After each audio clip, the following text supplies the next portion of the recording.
Okay. Anything? Oop, I'm getting green bubbles this time. Hello? Hello? Hello? Hello? Hello?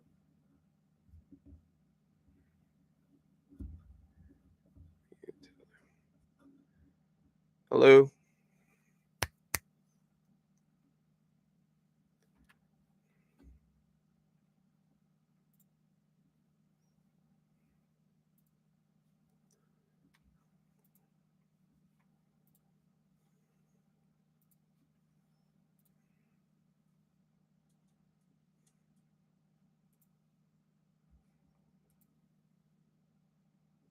Hello?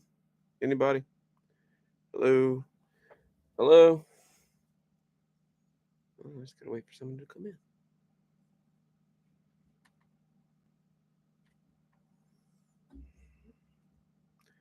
Ah, can you hear me this time?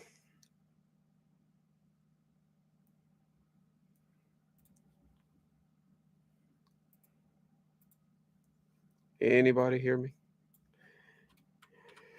Just update that link. Hello? Hey, now we got sound.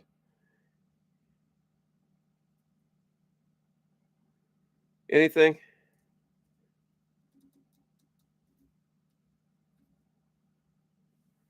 Kelly says she's getting sound this time. That's good. Not sure what happened last time. I set it up ahead of time, so maybe it messed with my sound settings or something. Let me just.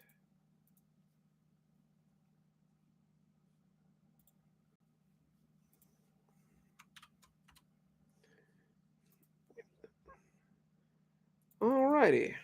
Well, hopefully this one works. So now we can do live stream stuff. Yay! Probably, or one of my cats, but they're pretty gobliny. So what's up, guys? How we doing? Doing all right on this Saturday here?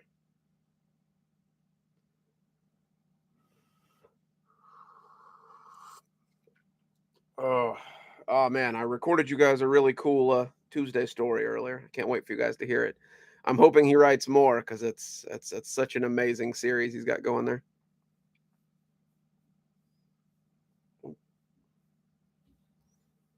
I see a couple of people coming in. Yay! Hopefully you've got earbuds in, so I don't bother your fellow passengers there.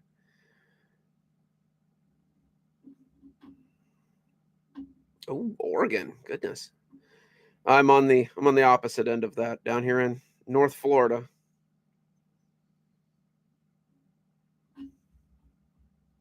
Mm, good man. That's how I like to listen to my stuff too.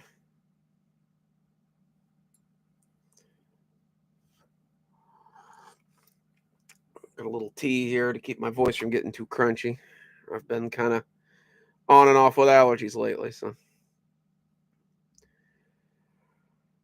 Oh goodness. So, what's everybody up to today? What are you guys doing?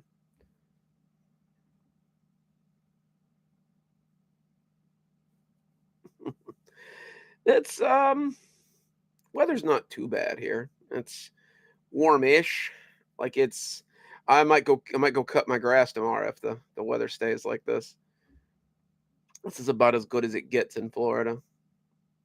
Not too cold, not too hot. The tourists haven't come in yet, so the roads aren't clogged. I'm not like I ever leave the house, but it's nice to have the option.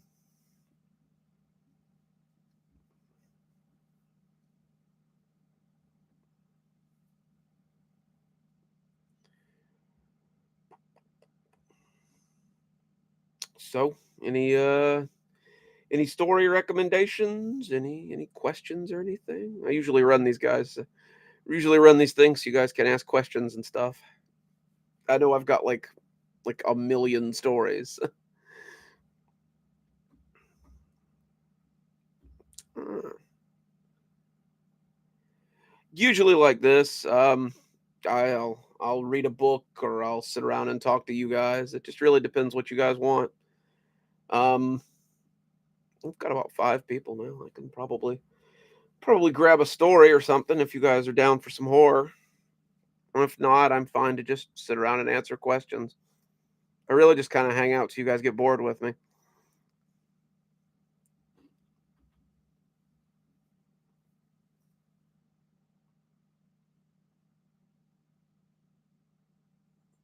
Oh, nice. Childhood dog. Is that the one about the farm?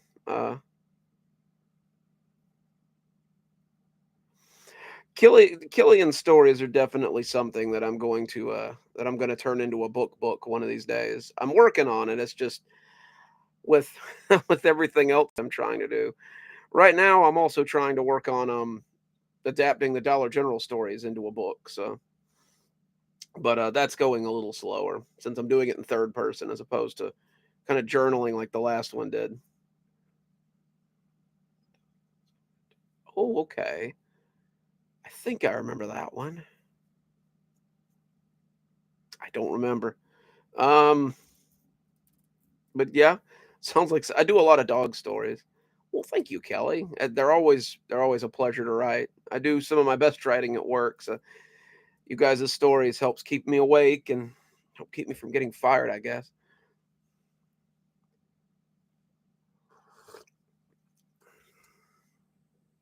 Ooh,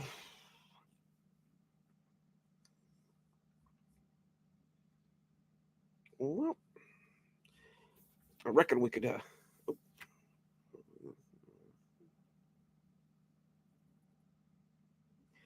Killian's world is unique because it meshes so well with ours that most people think of ghosts as just being here, but ghosts. I'm sure ghosts have their own little thing going on.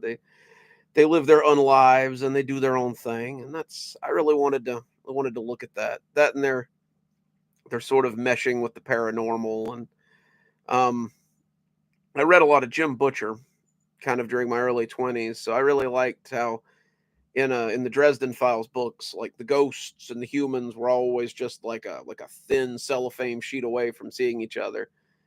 And it was a lot of fun. It was a lot of fun to read. And I always wanted to bring something like that to my Killian books. Once I started playing around with the idea of a detective that solves ghost crimes. But, I've got more Killian stories. I it bears mentioning that the stories would be nothing without the Baron Landred. I really, really appreciate him for lending his voice to those stories.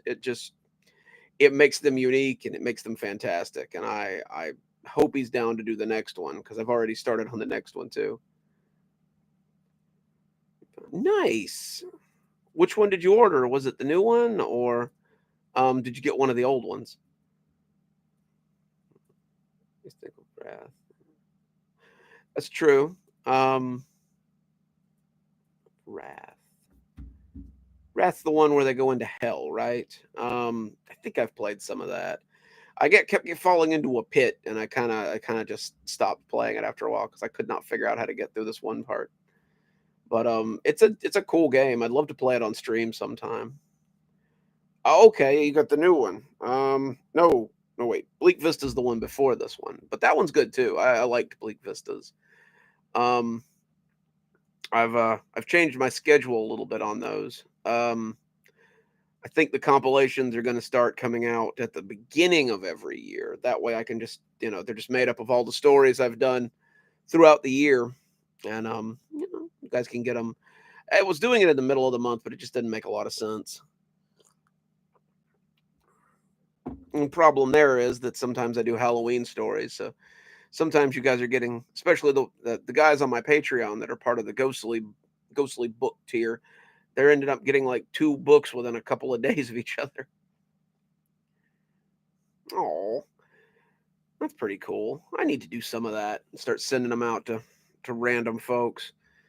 Um, shoot, did I send you a signed one? No, no. If you got it from Amazon, I probably didn't. Um, what to say? If I'd known that, I'd have probably signed it. People people like signed books and whatnot. Oh yeah, that's right. I did. Oh, yeah, shoot. My my brain is dumb, don't mind me. I usually forget things. Yeah, I think you were right. The shipping was a little crazy though. Um, I had a I had someone on my ghostly reader tier that was from I think she was from Norway, and it was like 35 bucks a book to ship her a book. Not that I minded, like she was cool and like she had been there for a long time. But I told her, I'm like, look, when you see that little addendum on there about that it will only be for the continental US, that doesn't apply to you. You were here first. How are there so many videos on this channel? Oh, I mean, I make them 7 days a week. So, it's that's a lot of video content there.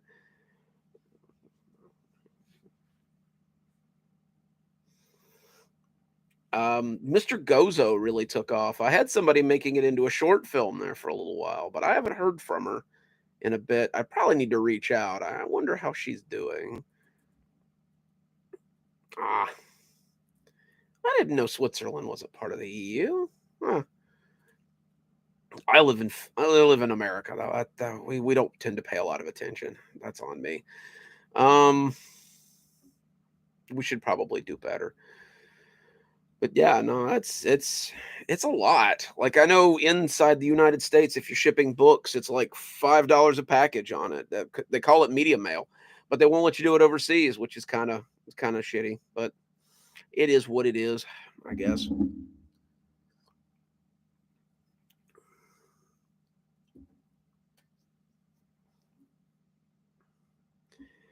Well, let's see. Sit up there. Um, let's get some stories going. I reckon I'll read a story and then I'll answer some questions, and I'll read a story and answer some questions. Convincing me to move to Finland. Oof. That's my least favorite part of moving is packing up all my books. Well, all the books that I own, not all my books. My books kind of stay in boxes anyway. Let's see. Let's see what jumps out here.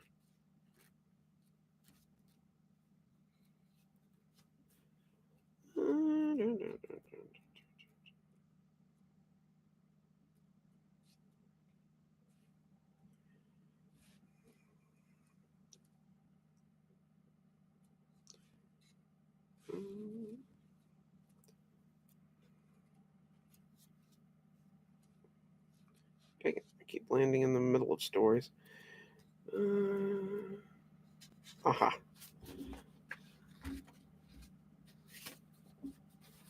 That's a continuation. Let's.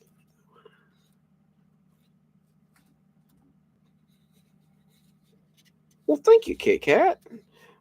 Glad you could make it to the live stream.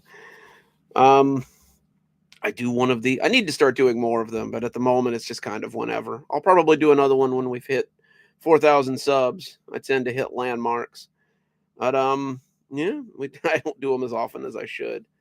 Um I guess I'll read The Ghost Grass Hermit.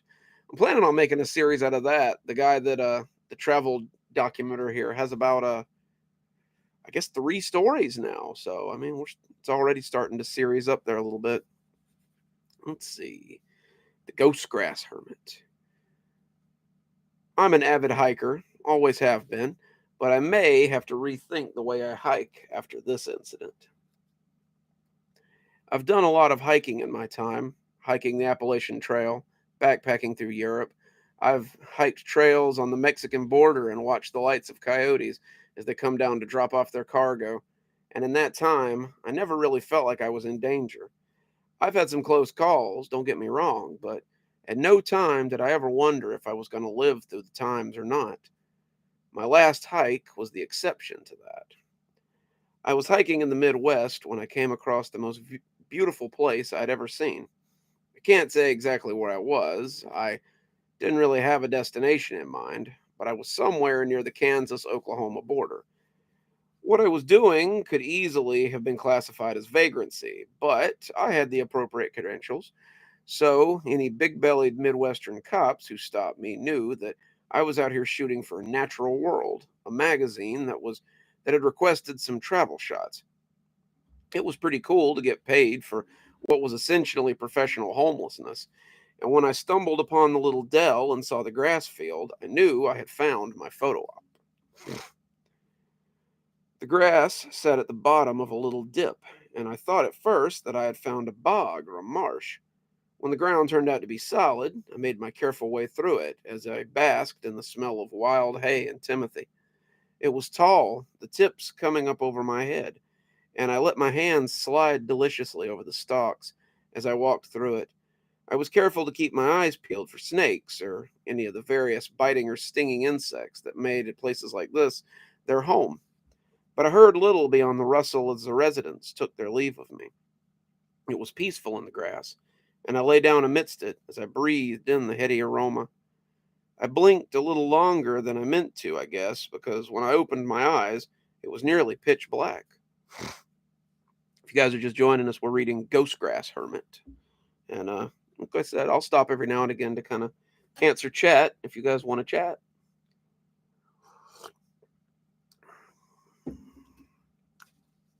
I sat up, not sure what was happening. I'd never fallen asleep like this before, and I was glad when I reached for my bag and found that it was where I left it. The flashlight showed me still within the womb of grass, and as I tried to orient myself, I found that I had no clue which way I had come in. The grass went from inviting by day to an aromatic trap by night, and the wind played games with my senses as it rustled the thick sheaves. I made my careful way through the thicket, the moon smiling at me from overhead in its grinning halfness. The stars were a cold comfort as they winked down, and the longer I walked, the more certain I was that I was going in circles. The grass fields hadn't been that large, an acre or two at most, and as I walked in the unyielding straight line, I felt that I should have come to the other side by now. Instead, I found a grass hut sitting in a small clearing.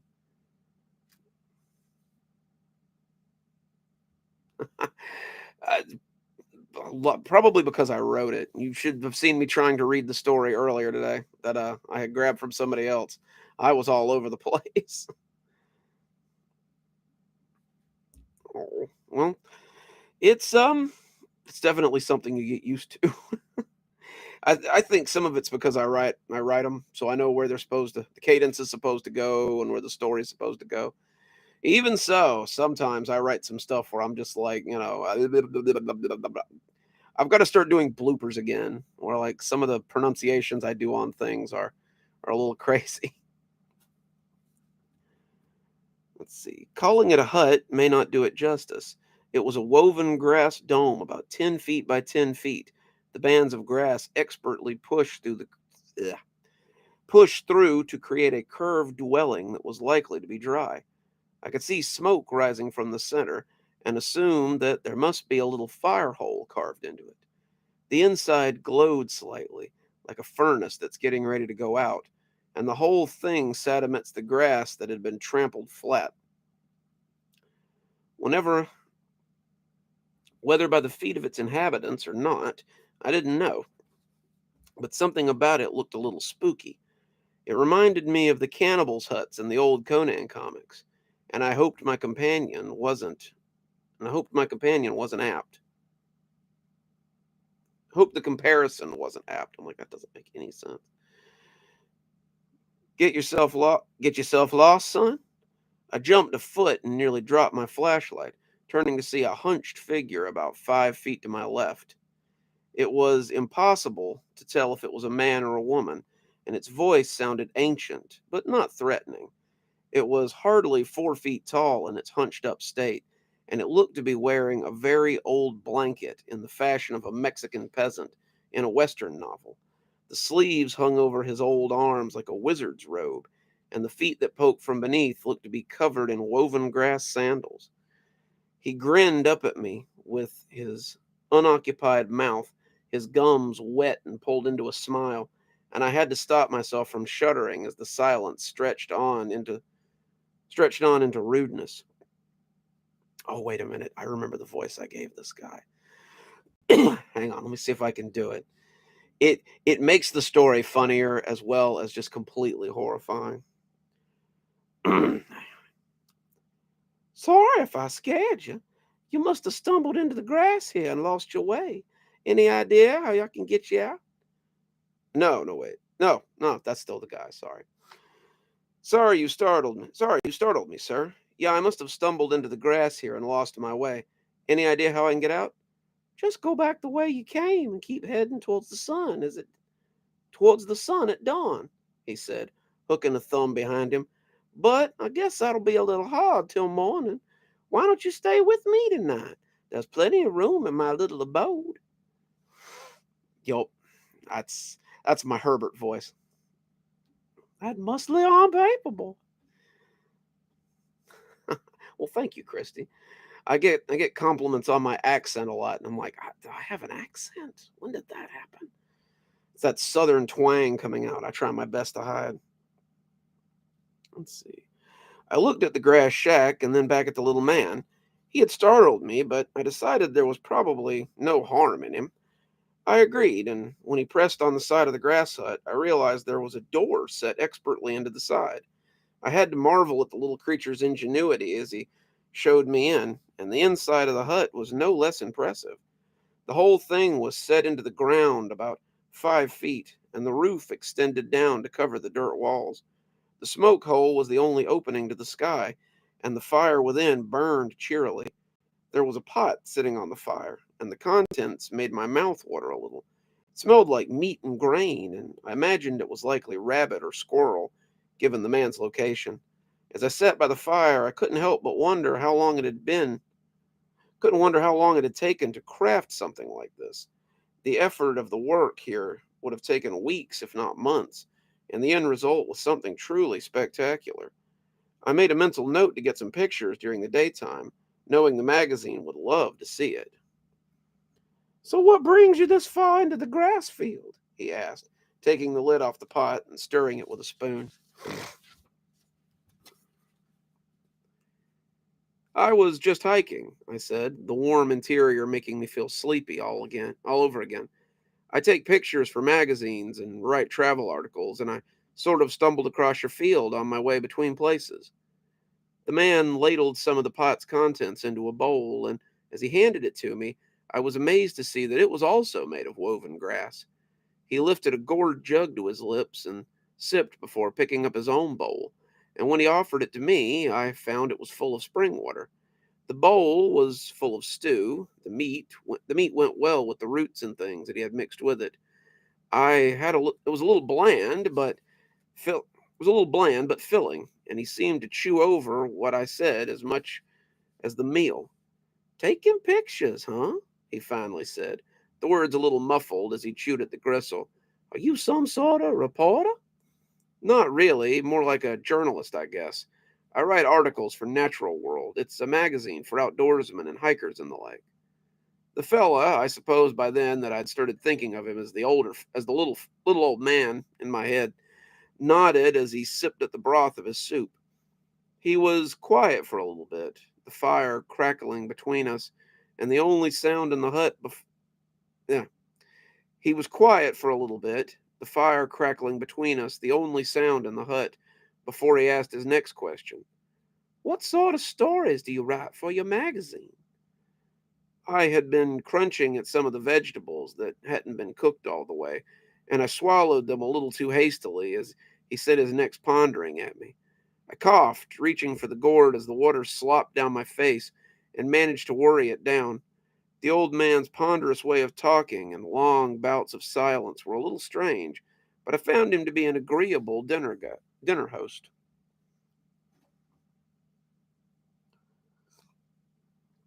We're reading Ghost Grass. If you guys are just the Ghost Grass Hermit, if you guys are just joining us, um, I'm going to read a little and then I'll answer some chat questions if you've got anything in particular. Usually local pieces, lore or tourist spots that the readers might be interested in, beauty spots they might want to take in, interesting points of order in the area, local legends and things, anything really to get people buying magazines. What about urban legends? He asked, his smile returning as he lowered his bowl. The glint of firelight off his gums made the effect all the more grisly. I coughed again, but it had nothing to do with the remains of the wild carrots and roots. Sometimes, if they're especially interesting, readers always like a bit of local color, I admitted, like it might be a dirty secret. Well, it just so happens that the grass field you're sitting in is a little piece of local history. I could tell you about it, if you like. My my excitement was at odds with my unease by this point. This was one of those situations that prickled that ancient part of my brain, the one that stopped your forebears from getting eaten by predators. That being said, the story was already starting to come together in my mind. Sitting in an honest to God hut and hearing a story by firelight by a native was the sort of thing urban legends were made of. To the living, to be the living one, to be living one was a once in a lifetime opportunity and not one that I was going to pass up. Hey, Scully. Oof.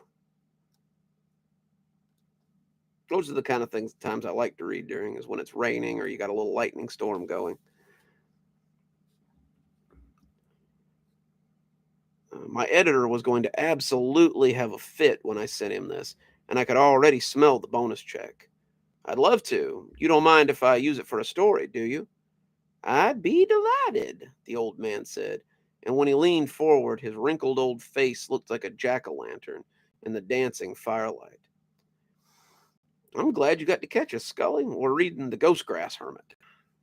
We may read a little more. Like I told him, I'll stop periodically and answer some questions and we'll have ourselves a live stream. The hut took on a shadowy cast as his head blocked some of the light, and the effect was impressive. This field was once called Fairy's Rest. It was said that on summer nights you could see the fireflies dancing through the stalks, and the travelers who witnessed it thought there must be fairies holding a revel. An old hermit lived out in this very field, in this very hut, in fact, and he acted as a sort of medicine man. He brewed cures for most things, helped people who needed tonics or tinctures, and was well loved by the community. Some people said he was a warlock, a trickster who was in league with Satan, but the locals knew him to be a fine enough sort and generally left him to his own pursuits. I found myself leaning in a little as he spoke, the smoke stinging my eyes some as it wafted up through the crackling depths of the fire. The little town of Maverick got a new preacher man one spring, and that was when the trouble started. The new preacher was one of those fire and brimstone sorts, a suffer not a witch to live disciple who had set his sights on the old hermit for some reason. He chastised the people of Maverick, asking how they could claim to be godly while allowing an agent of Satan to live in their midst. He told them that God would surely punish them. Surely punish them for their inaction if they continued to let him live so close to their town. But the people were not so quick to act. They didn't mind having the old man so close to the town. Many of them benefited from it. But the preacher was persuasive. It took some time, but he finally convinced them that the man's very existence would spoil their relationship with God, and they made a plan to go and oust him. As I listened, I found myself watching the shadows on the wall of the hut. In the dancing lights of the fire, I could almost see the mob with their torches and pitchforks as they made their way to the grasslands to smoke the old fella out. At, at their head was a man in a tall hat, his torch held aloft as he led them to their work. I wondered if maybe water was all that was in that gourd, but the old man's story had me hooked. Well, they came to the grassy patch, but no matter how much they searched or how deep they went, they couldn't find the old hermit's house. It should have been impossible, but the longer they looked, the more furious the preacher became. He told them that this was proof of the old man's misdeeds, and that Satan himself must surely be hiding the old warlock. Finally, he took a torch and set the tall grass ablaze, sending smoke into the sky as it burned. They burned the patch flat down to the soil, and when it was done, they rode back to the town triumphant. As he told the story, the smells of the fire were replaced by the acrid smell of a wildfire. I could see images of someone trapped in that hellish blaze, their house burning around them as they sat inside, knowing that they had no escape. Had the hermit tried to run through the burning grass? Had the smoke gotten him before the flames had? I coughed, reaching for the gourd again, and the old man seemed to revel in my discomfort. Well, imagine their surprise when the spot was reported to have returned a week later. They never found the old man, but it was said that the smoke could be seen coming from the grass field. It was also said that people started going missing. Anyone who was involved in the burning went missing, or someone from their family disappeared. Most times it was children, but sometimes a spouse or a cousin would suffice. Eventually, the people of Maverick told the preacher he wasn't welcome anymore and forced him out of town in hopes that the old man's spirit would be appeased. He sat back from the fire then, watching me as I leaned in closer, the fire hot against my face as I fell deeper into his tale. After that, they called this place Ghost Grass, and those who ventured in sometimes never came out again. Travelers, hikers, local kids who didn't heed their parents' warning, they all fell victim to the ghost grass and the vengeful old soul who resides there. He doesn't take them all, though he still leaves a few, the ones he lets live so they might spread the story. Those who come here without invitation, however, learn better than to meddle with things outside their kin. The people of Maverick still remember, and they always will.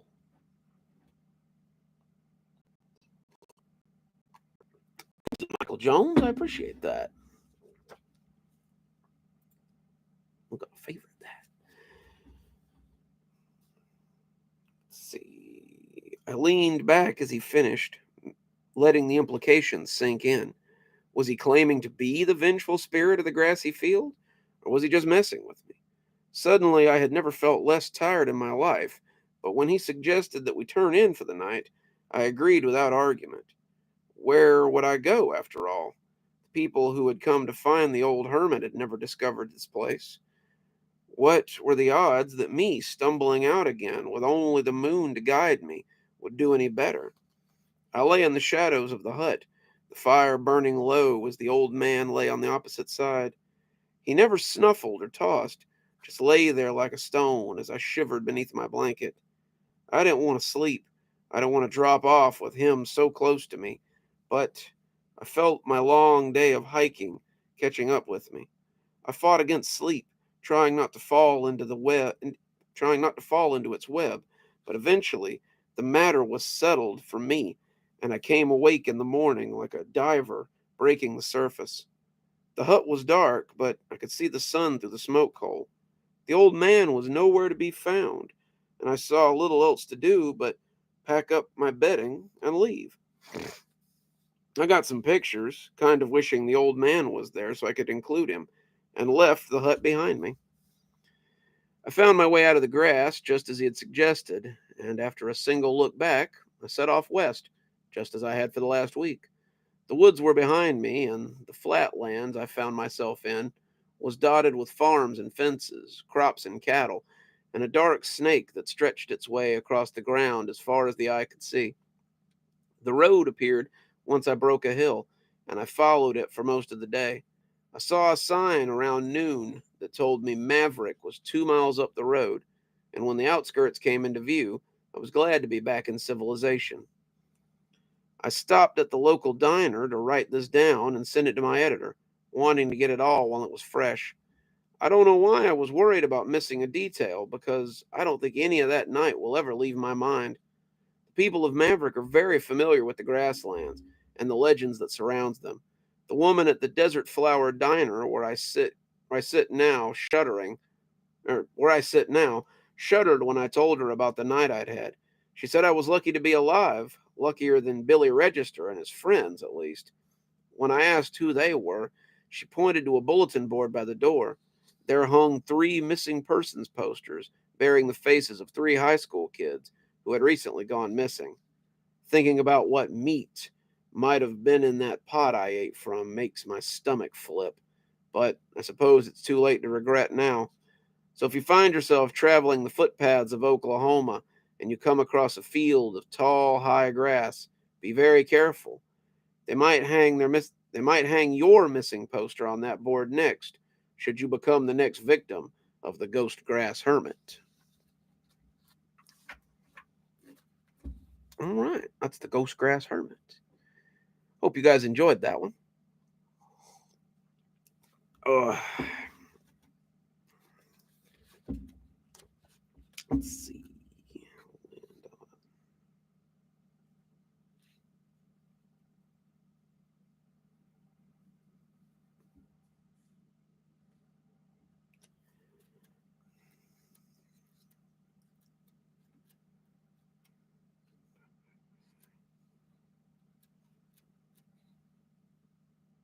Oh, that's a good one. We'll read that one next.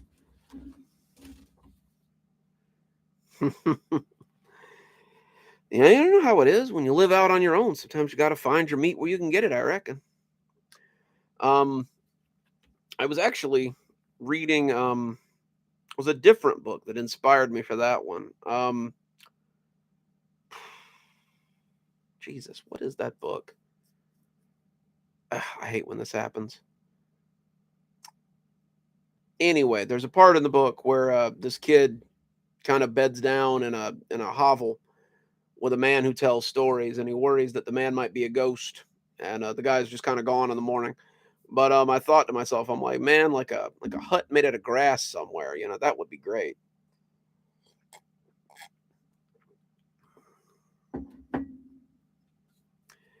Um, well, I've been writing since I was, gosh, like the third grade.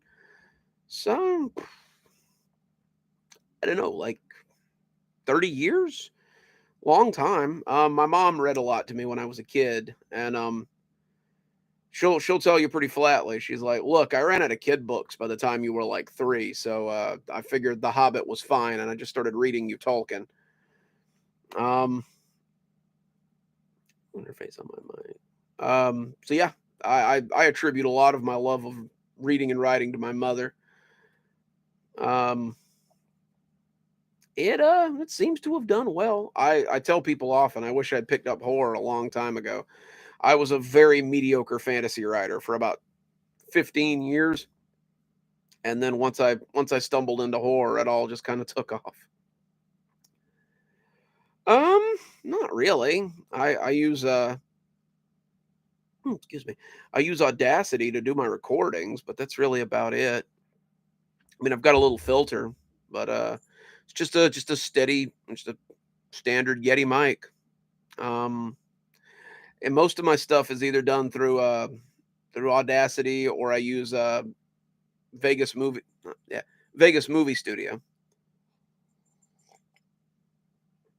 I think the one I have is, yeah, 16.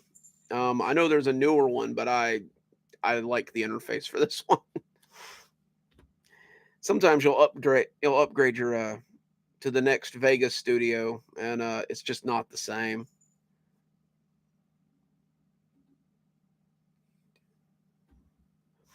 I know some of them do.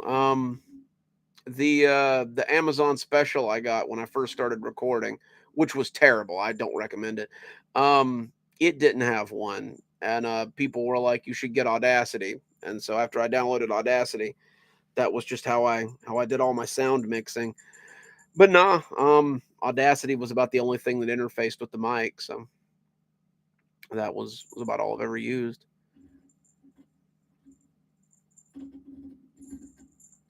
Well, thank you. I was really hesitant about that for a while. I trot this story out every time I do a live stream, but I wrote horror for like 4 years before I started narrating. Um, and I used to I was giving my stories away basically to like Creeps McPasta and Mr. Creepypasta and the Dark Somnium. A lot of other people. I think the Dark Archives has read a few of mine too. Lighthouse Horror was pretty big with mine stuff for a while. And one day Mr. Creepypasta's like, "Why don't you just record your own stories?" I'm like, "Oh, because my voice is garbage." He's like, "I bet it's not that bad." And I sent him a sample, and he's like, "No, your voice is fine. Go narrate your own stuff." He's like, "It's a little crunchy, but it'll get better the longer you do it." And he was right. I finally kind of got my cadence down and like really jumped in with both feet, and I'm glad I did. It's a lot of fun. I'm actually working on something a little bit special right now where I'm hoping to branch out a little bit and do maybe something a little bit bigger. Yes, yes. The Dark Archive is completely correct. A lot of people tell me they're like, "Oh, I could never do it. I could ne- I could never do it." And I'm like, "You could. You absolutely could. You absolutely could narrate your own stories. You absolutely could be a narrator. It is not that hard. Go get yourself a $30 microphone, um, and just do it. Yep. You learn all your editing, you learn all your stuff through tutorials or through other people. I was very fortunate. I have a German narrator. Shoot, I hate when that happens. I do not want to get his name wrong. Hang on. He's helped me out way too much for me to misname him. Hellscythe. Um, there's a German narrator named Hellscythe who taught me how to do my Audacity and how to do all the stuff in Vegas Studio and how to make my thumbnails. And he's just been instrumental in, like, if you like the way the thumbnails are now, thank him because he's the one that did that. He showed me the best way to use photo uh, photo studio and all this other stuff, and just really helped me get my game out there. Oh yeah. If you're nervous, that's the best way to do it, is just ham it up a little bit. That's how I really like leaned into the voices. And now I mean, like, every time the grandpa voice is like iconic now. Like everybody wants the grandpa voice. Yes, absolutely. I think everybody should know how to edit their videos. Everybody should know how to edit their audio. It's a good skill to have.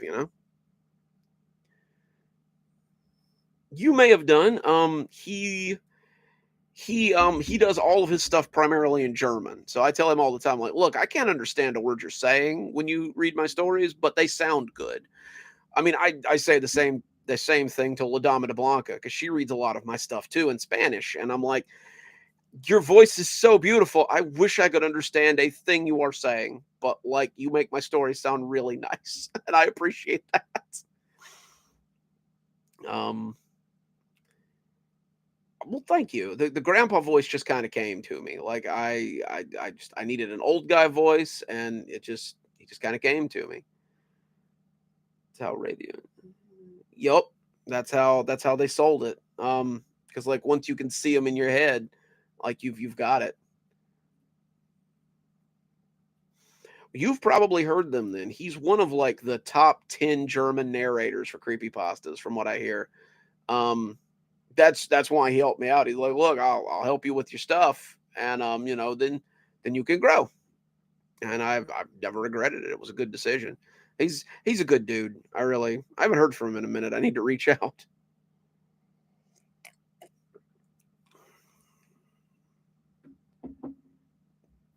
She did do the voice of the pale lady. She does the voice of Glimmer too. For the grandpa stories. But she's been a dear. Like I love her to bits. She's a really good narrator, and she's so nice. Like we chitty chat every now and again. Um, but yeah, no, I big props to anybody that'll like translate stuff into another language. Like that looks hard. Like I can't even imagine. But there's a lot of them that do it. There's a big market for it too. I've been told. I don't know. I assume that Amazon probably translates my books into other languages if they want them to. But most of my audience is English speaking, so it just kind of works out. Alrighty. Well, uh, any requests? I'm reading out of Dark Hellscapes, which that's my newest one. Super proud of that cover too. I made that myself. I mean, like AI did the picturing, but like, I made the cover. Um, people talk a lot of crap about AI, but I'm kind of for it. Like it makes my cover images. I use it to make my music for my videos because Dark Archive Dark Archives will probably um Dark Archives will probably tell you you get slammed on like 10-second drafts of your music and a lot of your videos. And it's always like the same two places. So I got tired of it. I just started mixing my own with what's this thing called?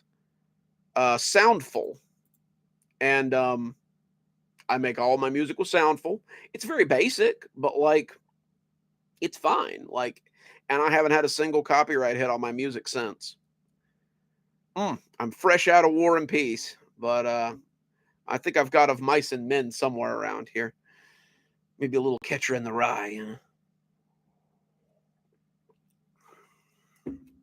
You should look into them. I think they're only like $60 for a year. I mean, like I said, it's very basic. Like you're not making anything like you're not making Mozart over here, but you're definitely like, you know, you've heard the stuff I use in my videos. That's basically it. Like it's just very atmospheric, yeah. And it's good for creepy pastas and stuff. Like it sounds really well, and it's usually not very overpowering. Yeah, like I think the $60 price tag is only for a year. Like I think after that it goes up, but I don't know. I wouldn't mind continuing to use them. I'm a little curious to know if I get to keep the music after my subscription runs out, since I technically paid for them. But before it runs out, I'll just make a bunch of music and like keep recycling that. So shoot me a DM, man. I'll be happy to talk with you about it. Um, I was about to reach out anyway. Um, I've I've unfortunately had another falling out with No Sleep, so my stuff's going to appear on there. But I was not a very was not real pleased with them, and I have finally decided to maybe do something about it. It'll probably amount to nothing, but I'm uh I'm planning on putting out a subreddit for this little project I'm coming up with. I really want to give some smaller narrators and writers a voice. Um, some of them tend to get they do. They have a lot of weird rules. Two of my stories got taken down last month for being too wholesome. I'm like, there's a scary monster in both those stories, and it's a creature feature. I don't understand. Too wholesome. It's like that's stupid. That's dumb. Emotional horror is horror. Like, sorry, I'm a little passionate about that. Some of my bigger stories have been taken off of No Sleep because it's too wholesome or it's not our kind of horror. It's like that's dumb. You're limiting yourself. Why? It doesn't. Yeah, horror is not just a scary monster or a ghost. It can be a lot of things. This point in my life, I'm more afraid to lose my wife and kids than I am of a scary monster. Quite honestly, like I think everyone should be able to to experience that too. They should be able to experience their own way of writing horror. Um, anyway, like I was saying, yeah, I agree. As a launching off point, which I mean, it worked for me. Like I owe a lot to no sleep. I feel very stifled by the rules sometimes. Shit, I tangented off there. Uh, I understand that. Yeah. I'm planning on making a horror subreddit for smaller creators to try and like maybe help them. A lot of them they do good content. They're not there with their videos and their thumbnails and things. If I can help them with that and help them find a place to debut their work that'll get more eyes on it, I'd like to do that. Like this community's been very good to me. I'd like to give back some if I can. And I'm I'm maybe doing a little organization for that. Hopefully it gets off the ground pretty quickly. That'll probably mean a new channel too, but my channel will still be updated every day, so don't worry about that. Um, this one will be more for like newer things that I can help out with because I'm not gonna lie, I'm getting pretty good at this. I can crack out a video in about 15 minutes. Like I've got enough presets there. It's usually boom, boom, boom, boom, boom next. Um, I would like to help people though, if I can. Like sometimes I've got good stories, but their audio's too high. Like they don't set their audio right, or sometimes they've got good content, but their thumbnails just look atrocious. It's like, let me help you. I don't most of the time. Like next week's gonna it's no secret. You guys know I'm not a cop, but I am a cop. I work in corrections. Like I work at the jail with inmates. And next week's gonna be my hell week. I've only got Wednesday and Thursday off, and then I work Monday, Tuesday, Friday, Saturday, Sunday. Um, like these are good weeks when I have a weekend off. So like probably tomorrow I will finish up the rest of my videos for the week, and then that way I don't have to run next week. But eventually, like YouTube's starting to catch up a little bit on monetization and things. Um, so yeah, eventually that will catch up, and I'll be able to do more stuff that I like and less stuff that I do to pay bills. Which will be nice because I corrections is a fine line of work, but I do not recommend it. It is very stressful and it takes up all of your time, and you basically have no time for anything else. If I wasn't, I hope none of my bosses are watching this live stream. If I wasn't able to sit at my desk all night and write, I'd never get anything done. Essentially, yeah. Essentially, I work at Stratford. It's more like I work for the police department inside of Kashmir. So like I do the watching of people who are in the jail. But I used to work in a prison, which was it's all right. The pay was good. I'm I'm not hard enough to be an effective CO. So like I befriend people and I get compliance by being unassuming, which is fine. I mean, that's a great way to do it, but it doesn't work for everybody. And people try it and they don't get the same results as I do.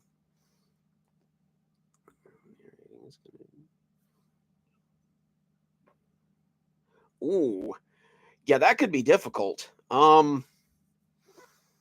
Hopefully they let you bring your setup into the barracks. Which branch are you in?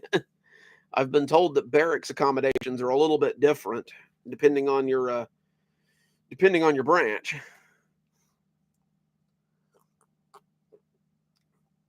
Oh, okay. My brother was in the Marines, so he joked about sleeping on dirt floors. I'm like, that can't be that bad. He's like, sometimes, sometimes. Um, no, he was in California though, so he was like, it's fine as long as you don't mind sharing a bunk with like 10 other people. But no, all the best of luck to you, man. That's got to be rough. Um, especially with what's going on in the world today. I uh I thought about joining the Air Force. My ASVAB was good, but like I didn't have the I hurt myself like right before I was supposed to do stuff, and I was still recovering when the time came, and I just never did it again. It's only 4 months of basic. Only 4 months. And that's fair. It's good that they've started doing that, I suppose. Like I know most of the time it's like, once you're in, you're in. Oh, okay. Um I know it gets a bad rap, but I kind of wish we would do that here in America too. I'm not gonna lie. Um, it would really like at least a couple of years. It would really, I think it would really help with some of the joblessness we have. Anyway, I don't know. That's talking from someone who never served, so I really can't throw stones there. The chalk story was a good one. I really liked that one. I really liked writing it too. I did too before I got hurt. I had meant to pursue flight school and become a helicopter pilot. Um, Probably a good thing I didn't because now I have vertigo and I have terrible motion sickness. So I can only assume that that would not have gone well with my helicopter pilot intentions. Well, thank you for your service, Kit Kat. I appreciate it. Like I said, it was something I wish I had done now, but like I just after I recovered, it was something that I was like, and I can't go like I used to go. Nothing wrong with that. My brother was an MP too. He wanted to end up he was enlisted in like the final days of Iraq and he really wanted to go over there, but he's like, "No." They're like, "No, you have DOC training. So go do DOC things with the military." And he was kind of bummed about it. Hi Susie Q. Thanks for stopping by. No problem. I'll probably read another one here. Blindy Bear, welcome. Glad to have you. I'm just kind of chit chatting. Like I told him, if you guys have got burning questions, let me know. Um, but yeah, I'll be here for a while. I kind of just hanging out. I needed a break. I've been playing a little bit too much Helldiver lately, and I'm starting to develop anger issues. And I don't have anger issues, but if one more person strafe fires me, I'm gonna punch my $200 monitor, and it's a nice monitor. I don't want to do that.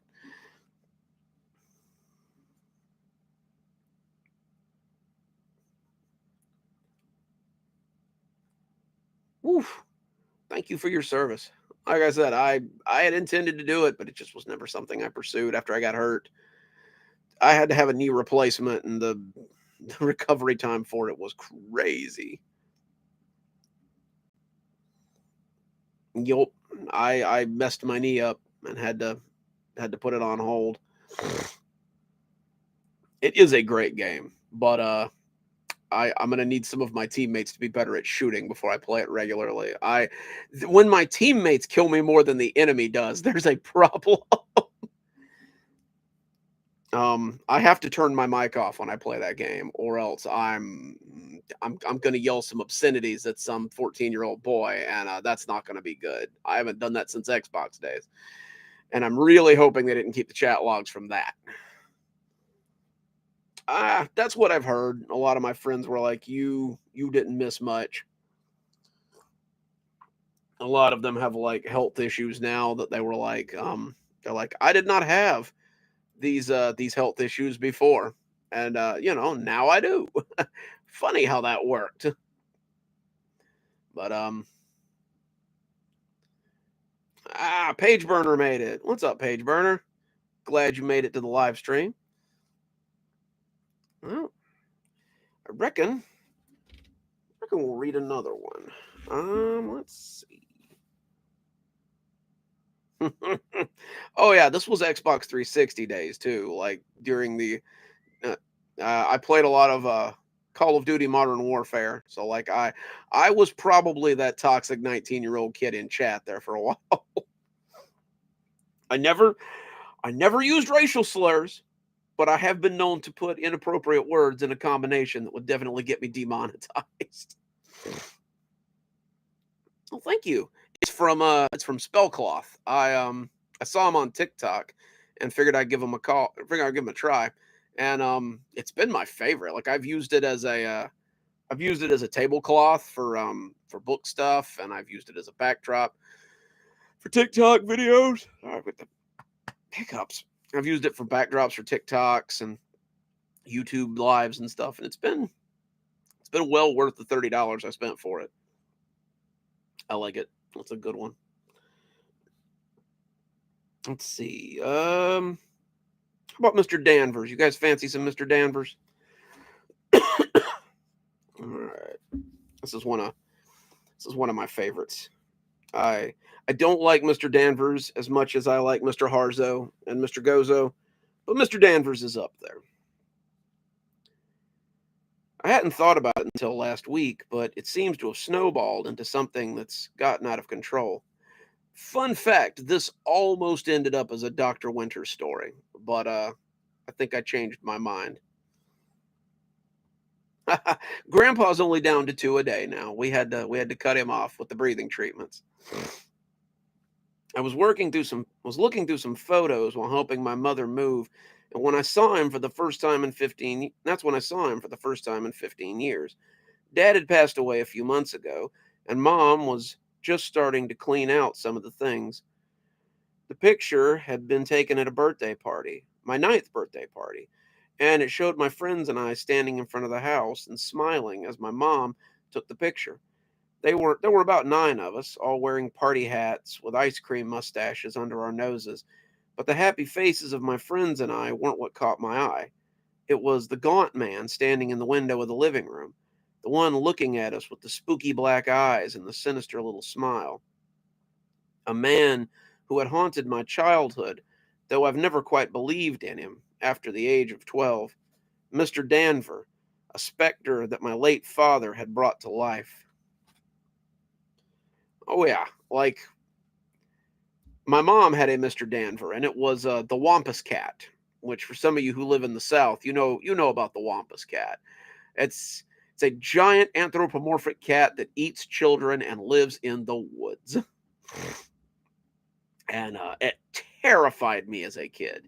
Um, and she would make these cat noises while I wasn't looking to really sell it, and it always like made me do whatever it was I was supposed to do. Nothing like writing from a place of childhood trauma, too. It's always a good idea. It's like therapy. I remember the first time I ever heard of Mr. Danver, and the memory made my skin crawl. It wasn't scary because of what I had been told, but because of the unwilling way that my father had shared it. I was 5, and we were getting ready to go to preschool. I hadn't slept well the night before, and I was cranky as I sat at the table and picked at my breakfast. I was wearing half my school clothes, one sock, no shoes, and I was far from being ready. And I was so far from being ready that when my father saw me, you could tell that he knew we were going to be late. Come on, kiddo, we need to get a move on. Finish your breakfast, get your clothes on, find your shoes. Let's get out the door. I don't even remember what I said to him, something snarky and grumpy. And when he turned back to me, he spoke before he had quite made up his mind to. You better hurry and get ready before Mr. Danver comes to get you. The silence that hung after that statement was enough to make me turn my head and look at him. That's why I saw when he slowly put a hand over his mouth. He was looking at me like he'd just sworn, and he was afraid that I would start repeating it. He seemed terrified by the notion of what might suddenly come out of his mouth. Who's Mr. Danver? I asked, and that seemed to seal the deal. Dad went rigid, not all at once, but slowly, like something petrifying. His eyes stared out at nothing.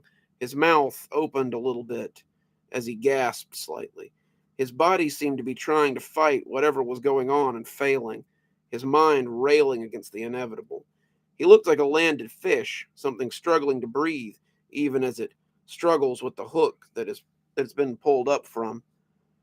And when I asked the question a second time, the hook seemed to find its anchor, and he stopped fighting. He comes for bad kids, naughty kids, and kids who don't listen. He finds where they hide, and they go missing. When Mr. Danver comes to town, you better beware.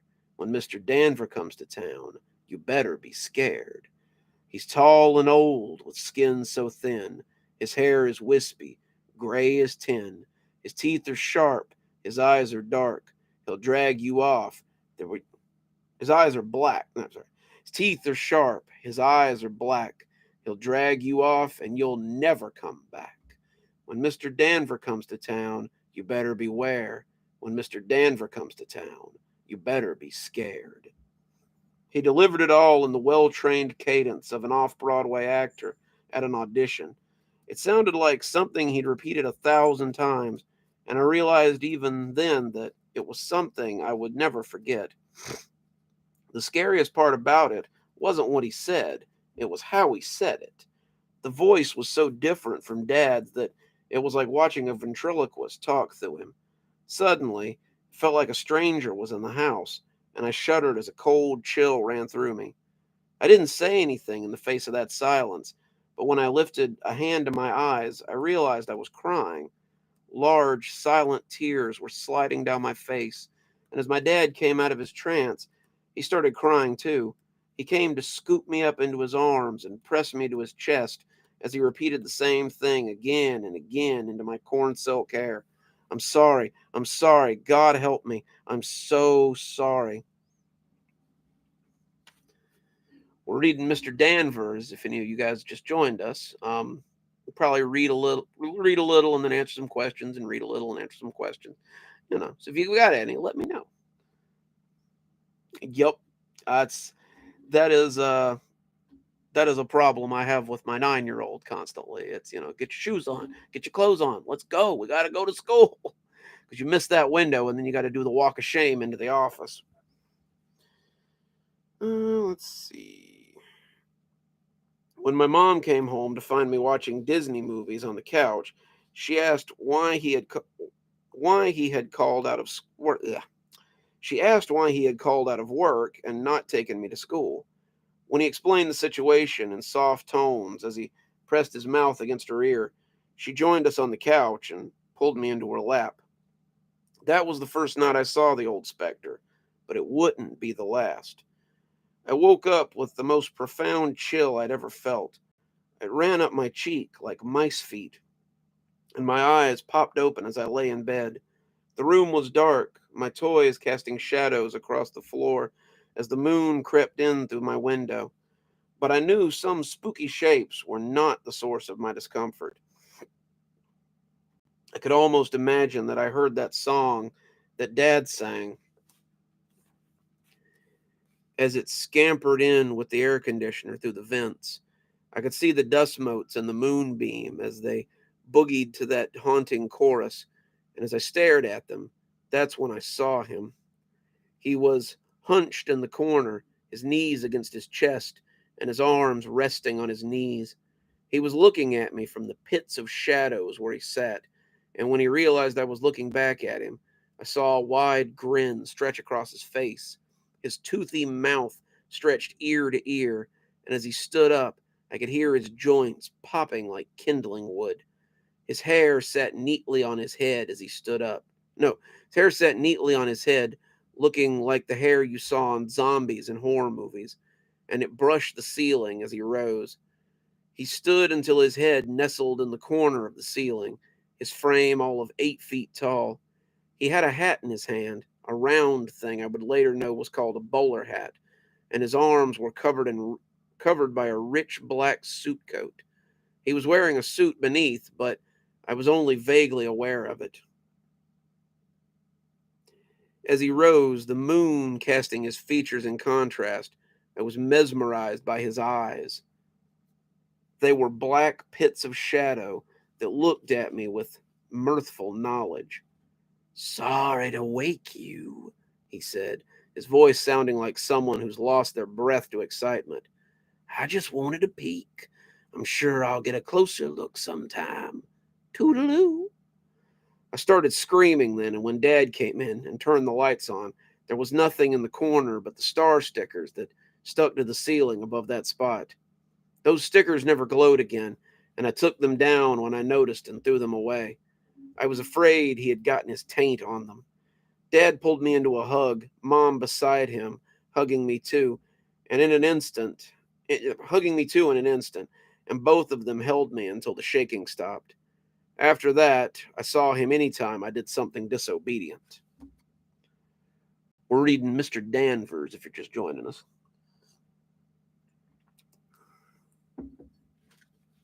Oof.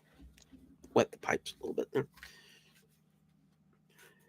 Sometimes I would see him lurking in the corner of my vision if I said something smart to my mom or dad. Sometimes I could feel those black eyes watching me if I didn't do my chores on time. There were a few times when I heard him laughing after I had gotten angry at my mom, and I was always quick to apologize and make things right. Mr. Danvers made me conscious of my actions in a way that I had never been before, and I was a better person because of it. I never saw him when I was rude to my friends, but just the knowledge that he might be watching made me forgive more often, and I was less likely to be cruel to others. Sometimes when I thought about cheating on a test or taking something from a store, I would imagine him just waiting to get me and think better of it. Right? Always kind of, I don't know, something sad about star stickers that don't shine anymore. It all culminated when I was 12, on the day I ran away from home.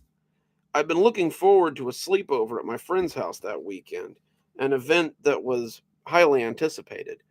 Matt had one of the Matt had yeah, Matt had one of these for his birthday every year, and a bunch of us would go to his house and eat junk food and watch movies and tell scary stories and have the times of our lives.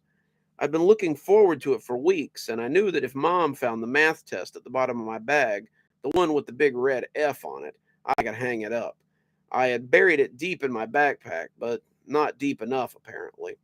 She had found it before I could make my escape to the party, and we got into a screaming match over it. It was unfair, I told her. I had looked forward to this party for so long, and it wasn't fair that now I didn't get to go. She said that was too bad, and that if parties were more important than my schoolwork, then I needed to get my priorities in order. I was so mad, so furious at my mom, I did the unthinkable before I could remember the specter of Mr. Danvers. Same. I had a whole report card once for like a week. Once they found it, I was in even worse trouble, but I told her I was going whether she gave me permission or not, and walked out the door before she could stop me. I ran up the street, heading for Matt's house, listening to my mom call from behind me. I expected her to be angry. I expected her to be upset. Instead, she sounded scared. She told me to come back, that we could talk about this, but I was in no mood to listen. I was going to the party, whether she liked it or not, and nothing was going to stop me from getting there. It wasn't until I saw him standing under a burnt out streetlight that I remembered the looming specter of Mr. Danvers. When it began to flicker, I I had a little more realized it had a little more juice in it. In the flickering light, I could hear the tall frame as he grinned at me, his translucent skin clinging to his face like a mask. He had his hat in his hand again, his immaculate suit still looking pristine in the flickering light, and his eyes reflecting that flicker like a stuffed animal's. He looked unreal standing in the everyday world, like a piece of Halloween decor that's a little too well made. He was utterly still, his head brushing the bottom of the lamp, but his fingers gave away his excitement. They drummed on the brim of that hat, and it made him look like a dog preparing to yank his lead and give chase. We stood looking at each other for a count of 5 before I turned and shot off towards home. Mr. Danver was coming after me just as fast, but his lack of footfalls made me panic all the more. I turned to look and saw that his too tall I turned to look and saw the too tall thing eating up the ground. His long legs moved like a spider's, and he ran like a cartoon character in big, exaggerated galumphs. He was gaining on me with every step, his strides twice mine, and I screamed in frustration and terror as I put on an extra burst of speed. To think that a moment of frustration was going to seal my fate forever. I'd been hyperfixated on my behavior for so long, and now a sudden lapse in judgment was going to kill me. When Mr. Danver comes to town, you better beware. The wind seemed to bring the hateful words to my mind as it rushed past my ears. When Mr. Danver comes to town, you better be scared. I was scared. Excuse me. I was scared. I was terrified. And when my house came into view, I was afraid that I would get snatched within view of the front door. Mr. Danver would reach out with one long arm and pull me into the darkness, and I'd be gone forever. It would happen just that quick, and no one would know what had gotten me. Correction, my parents would know. They would know, but who could they tell? To admit to such would make them sound nuts and probably make people think they were responsible for my disappearance.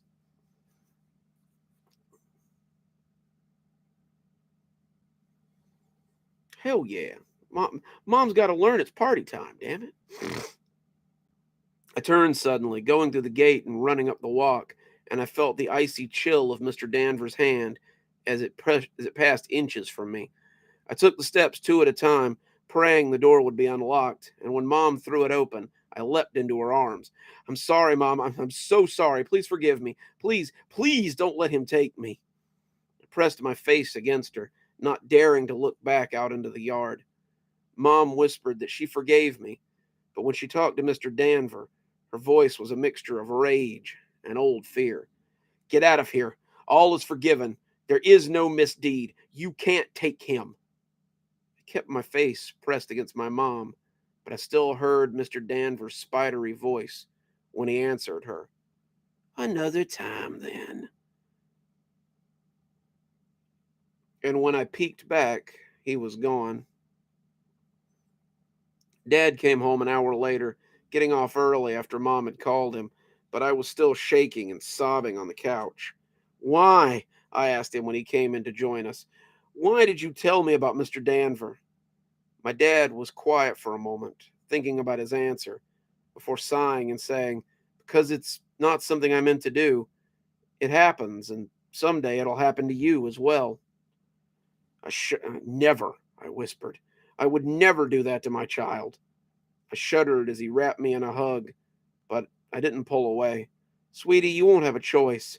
I didn't have a choice. My father didn't have a choice. No one has a choice. Once you know about him, the knowledge demands to be shared. His name is dark knowledge, a secret shared by many, and it must be served.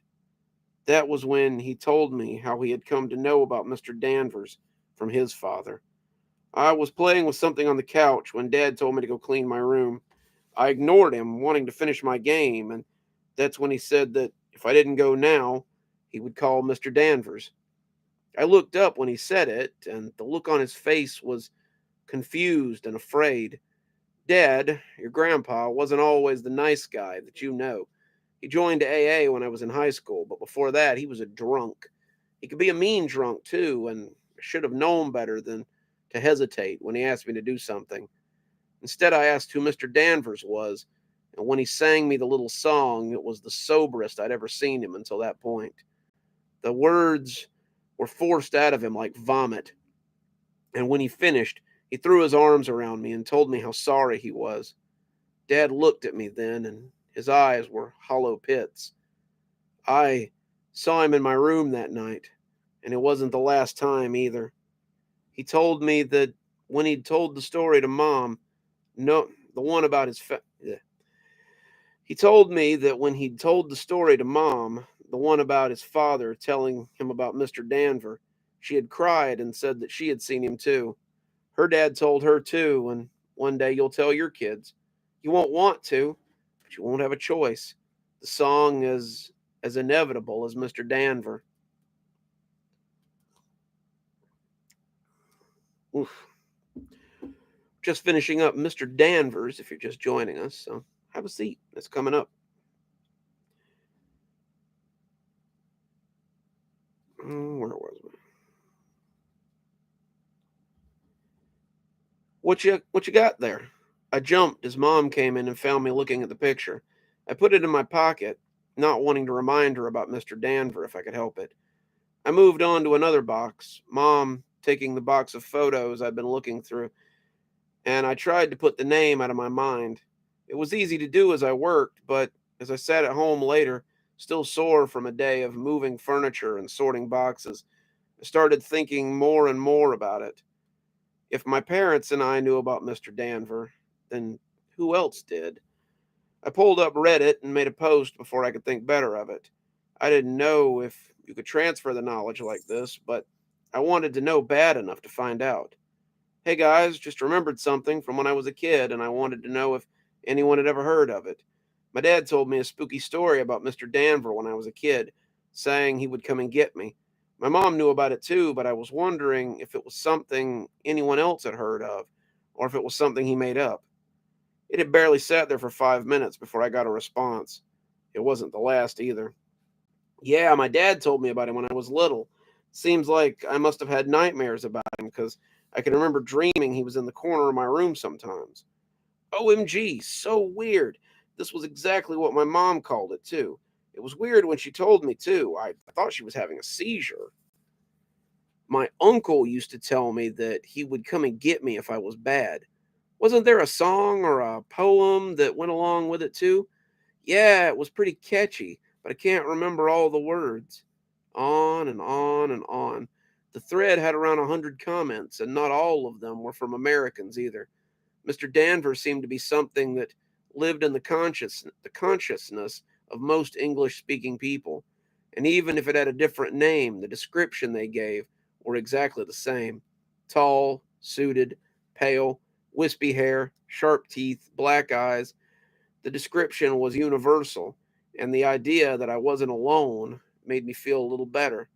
If you too have ever experienced Mr. Danvers, then it's already too late. One day you'll tell your kids. One day they will have the knowledge. One day, if you're lucky enough to avoid the icy grip of Mr. Danver, they too will pass it on. The cycle always continues, whether you want it to or not. One day, I too will infect my child with the looming specter of Mr. Danvers. Oh, what you got, Dark Archive?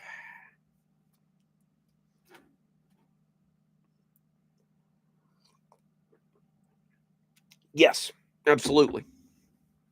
There's I think it was last year around summertime. I wrote two stories where I had actually come into contact with the supernatural.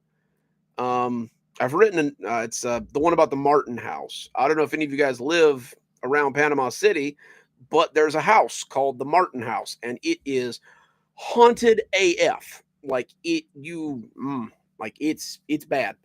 I don't know why the hospital my mom worked for decided to do the company picnic there every year, but parts of it were closed off, and it was pretty common knowledge.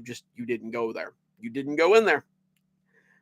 We got into the attic one time and had kind of a it was like a ghostly experience. It was basically like the story I told there. We were playing with a kid who told us to hide, and something big and scary came up there, and we all ran, and he was no longer there. Um, then I lived in a haunted house as a kid too, and they got really pissed off when we moved and started acting out. But yeah, no, I totally believe in the supernatural. I think so. I think Mr. Danvers would have been a good fit for the winter stuff. I decided he needed to stand alone, I think.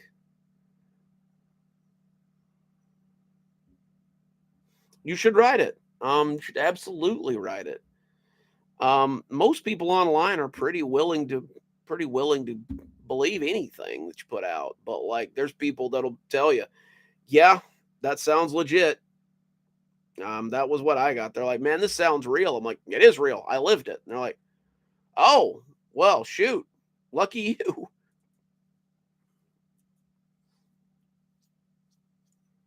That is true. That is true. But I mean, spirits really only have as much power as they can get most of the time.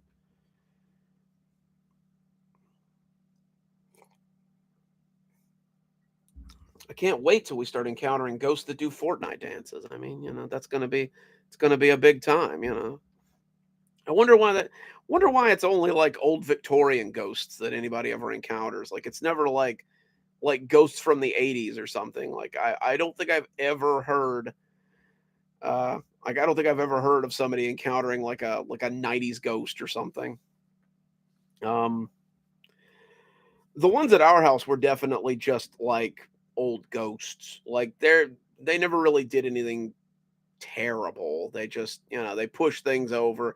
They weren't happy we were leaving. We lived there since I was like 6, and my parents sold the house when I was 20. So like we had lived there for like almost 2 decades, and they weren't real happy that we were leaving. Um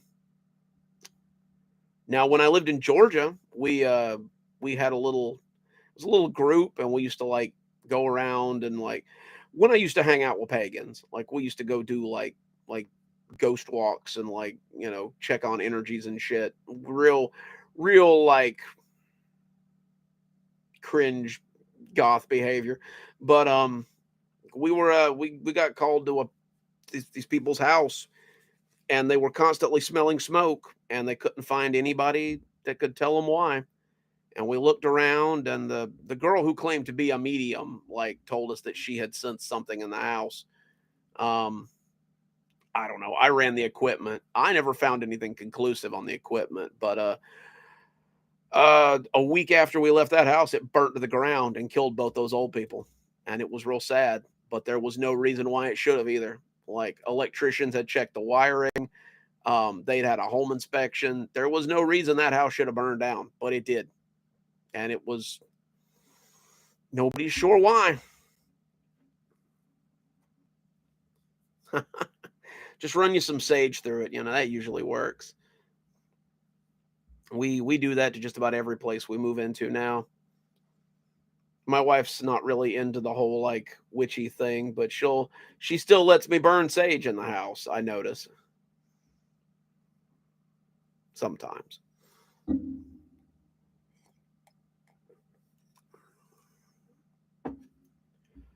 Whew. Let's see what else we got here. Oh, wow. Speaking of, we have come to Shadows on the Wall, which is a story that is that is true that happened to me. Um, this is one of the ones I was talking about from the time I lived in a haunted house. Um, Pushing in about an hour and a half. Yeah, we'll be fine. Um, let's see.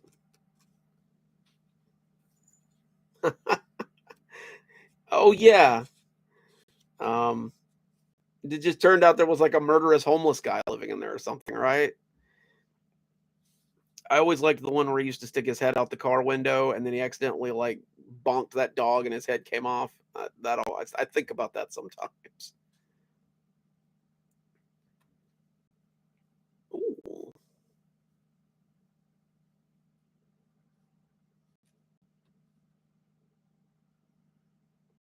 dang.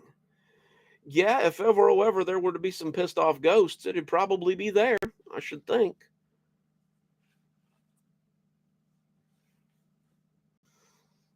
Mm. My my parents, when they lived up in North Georgia, actually had a house that me and my brother had seen spirits in. But the weird thing is, the spirits we were seeing were of people who were still alive. Like the wood in the house had like taken a snapshot of them during like the worst times of their lives because their dad was a nightmare. Like th- the story we were told was that he was so abusive to his family that like the local chapter of the KKK came and took him out of town, and he never came back. I'm like, so when the big racists come to get you, you're probably a pretty shit guy. Like, I mean, but yeah, we were seeing like I've seen a couple of things in there. My brother says he's seen a couple of things in there. But the people in question were still alive. So like it's weird.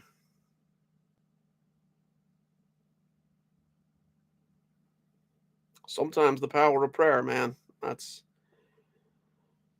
worked for me a time or two as well. That's good. That's good. It's probably good that he could move on. There's probably a lot of pain there. I can't imagine like just the suddenness of being dead like that. That's wild.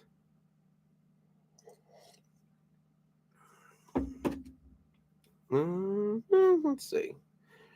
Read Shadows on the Wall, I guess. Nah, he's probably just confused. He probably died very suddenly and like he was just very confused.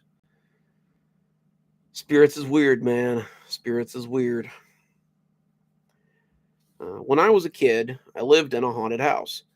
I know how that sounds, and I don't want to sound pedantic, but I lived in an actual haunted house. It was never anything sinister throughout most of my childhood. You would see things out of the corner of your eye, and you'd come downstairs and find things moved a little. My mom even had her hair pulled in the bathtub once, but it was an isolated incident and never happened again. You would hear voices, people moving around, and some other noises, but it was nothing major. Sometimes, man, I think that like old wood just like soaks up energy. I read a book on it while I was like hanging out with like pagans and stuff that they think that old wood sometimes soaks up energy and memories and can sometimes like act like a camera. But I that's what I guess that's what happened. I don't know. But we definitely saw something in there a couple of times. Uh, you'd hear voices, people moving around, and some other noises, but it was nothing major. It was annoying sometimes, but I never really felt threatened by it. It was just something that happened until my parents decided to sell the house. Ground to, yeah. Earth, Earth definitely soaks up energy. I knew a lot of people that claimed to be like channeling energy and things. I don't know how many of them were correct, but I was about 18 or 19 years old and I had just dropped out of college. Medical studies hadn't been for me, and I was really just feeling burnt out and kind of lost. I had been writing since I was like 8, but I hadn't discovered horror yet and was still trying to hash out something as a fantasy trade. That's the real horror story there. I had a job and I had my parents' house to fall back on, at least until they informed me that they were moving 2 states away. They didn't have a sell by date for the house yet, but my parents were doing well enough that they could afford to go ahead and pick up another house to flip while they were waiting for this one to sell. They offered me a pretty sweet deal. Stay in the house and watch the dogs while they went and got to work on the house. They'd be back in about 2 to 3 months after they had everything ready, and then they would start moving everything up there officially. If they hadn't sold the house by then, I was more than welcome to keep living in it for a while.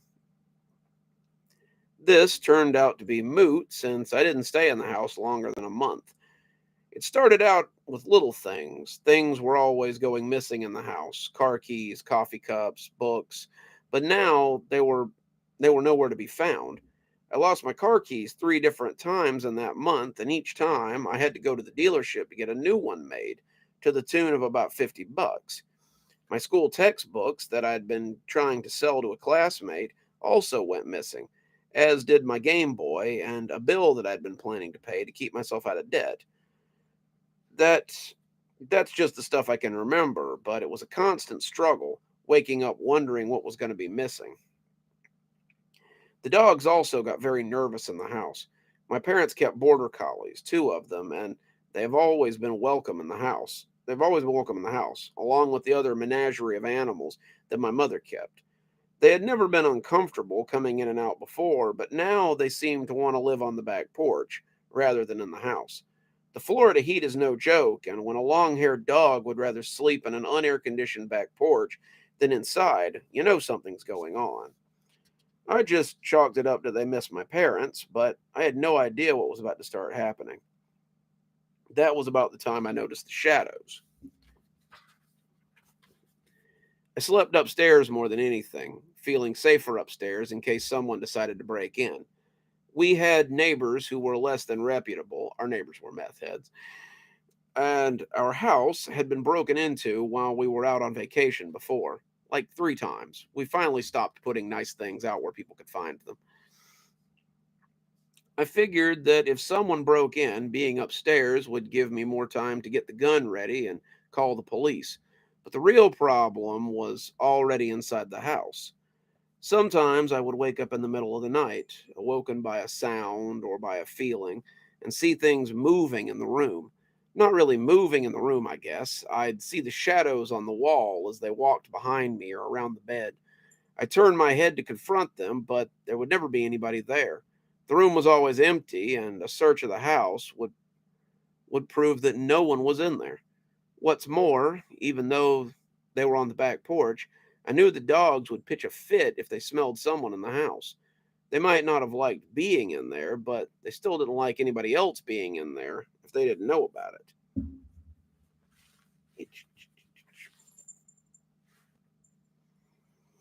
I'm going to lose the hat. It's itchy.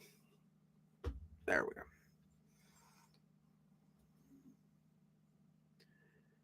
Let's see. I tried sleeping on the couch, but it was the same problem. I'd hear whispery voices and see long shadows up the wall, but when I'd turn over to confront them, they'd be gone. Sometimes I'd hear things moving around if I slept downstairs, so I always made a habit of sleeping upstairs. Most nights, I tried to have friends over, people to watch movies with, people to keep me company while I was in the house. But most every night, I wound up staying there by myself. I'd stay at friends' houses sometimes, but never for very long. I had responsibilities at home, and none of their parents were ready for a long term house guest.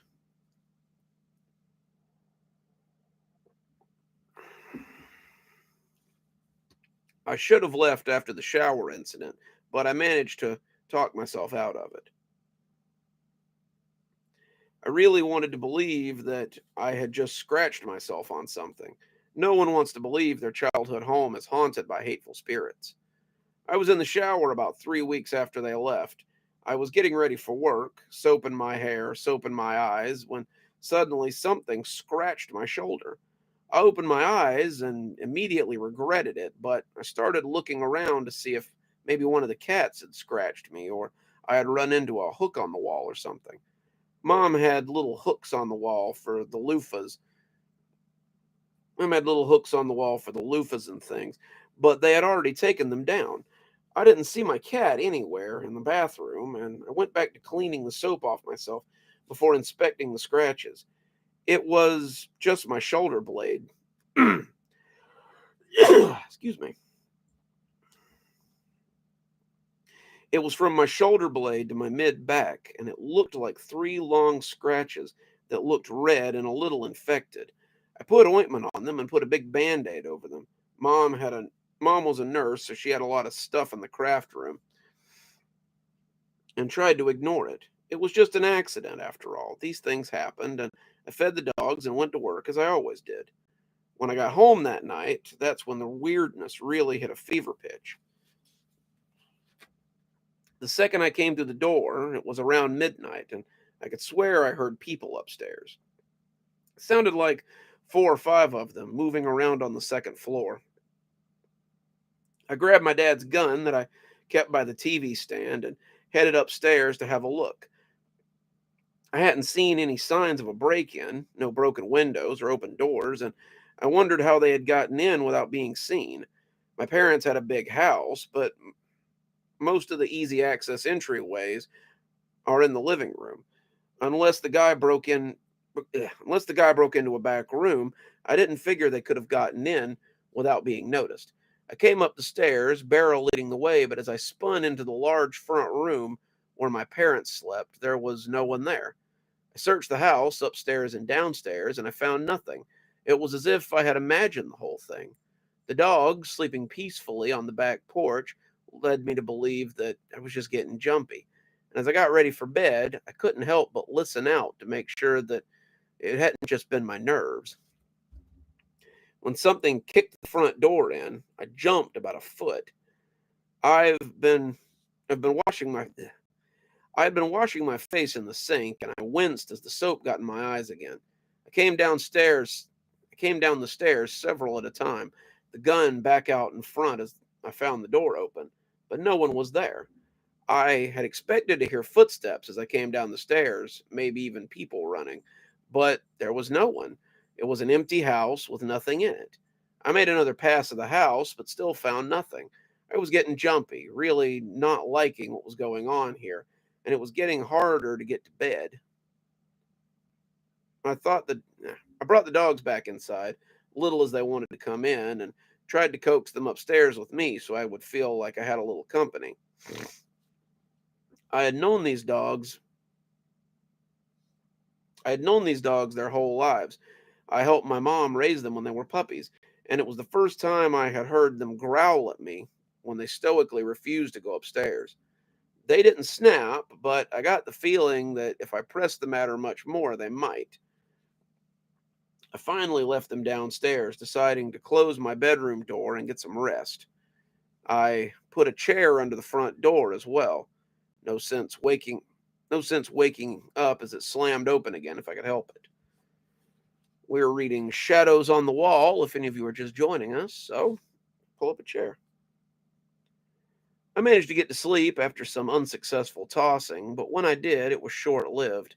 In my dreams, people were standing around me whispering. I didn't know who they were. They weren't people I'd ever met. And when I rolled over to look at them, they had no faces. Th- I can't explain why. There's no reason I have to feel that way, but I suddenly knew that I was the subject of their conversation. I rolled over in my dream, not wanting to look at them, and that's when I saw the shadows riding up the wall. They danced and capered across the flat eggshell paint, and I realized I wasn't sleeping anymore. I could feel eyes on my back as I shivered under the covers, and the more awake I came, the more I realized I could still hear the whispering voices. These are things I've been seeing when I tried to go to sleep every night, and as I came awake, I found that the shadows were still there. They were rising up the wall, 7 or 8 feet tall, and their legs stretched out behind them grotesquely. I don't know what they were saying, but I didn't like it.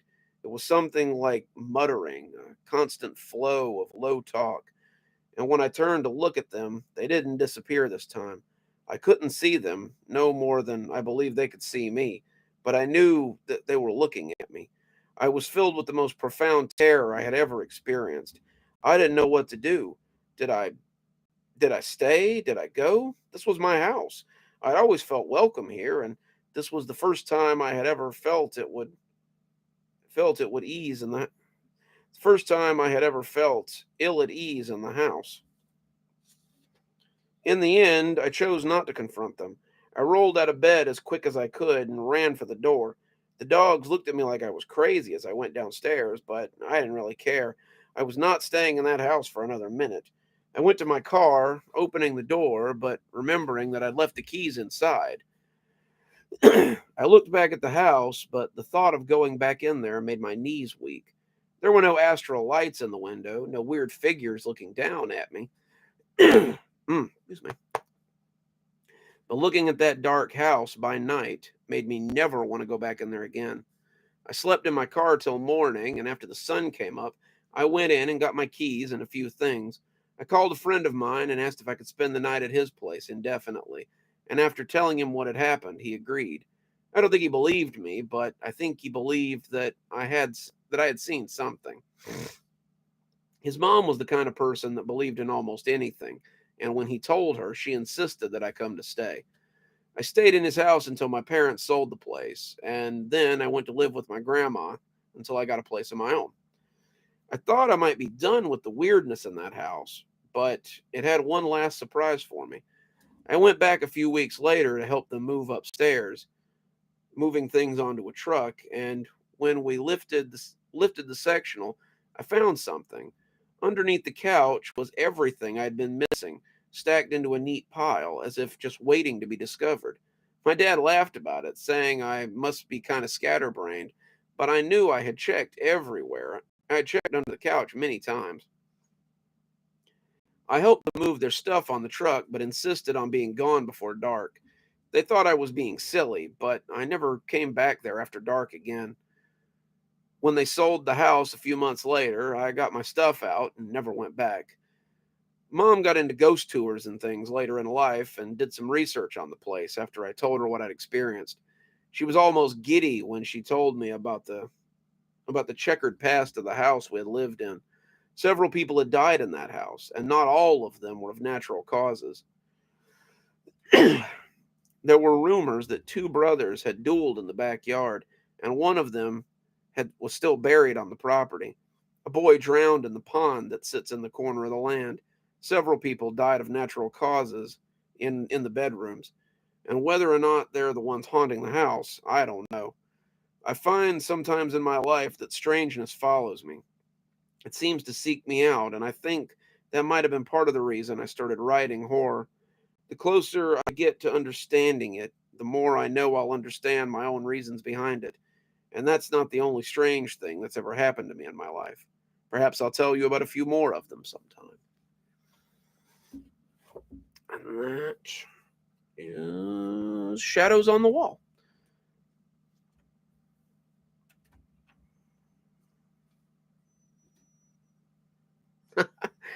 We've all been there.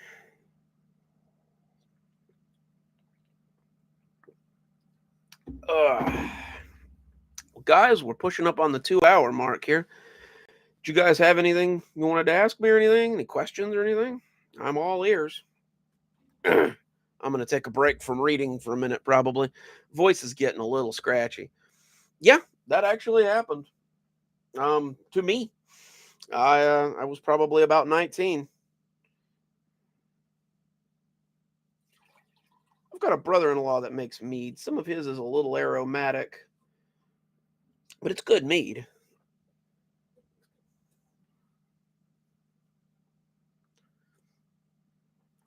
Oof. I am drinking green tea with peppermint and honey. Kind of hoping to help my allergies a little bit. Oh, nice. I keep meaning to get into backyard gardening. I need to one of these days. I've got a worm farm going, so it'd be nice to be able to use the uh the fertilizer they make for something other than selling. I need a few more. I'd really like to ideally make about 4 worm farms this year. Um, that way, you sell the worms off and you sell the fertilizer off and you can sell the compost off sometimes, but nah, most people don't want the compost.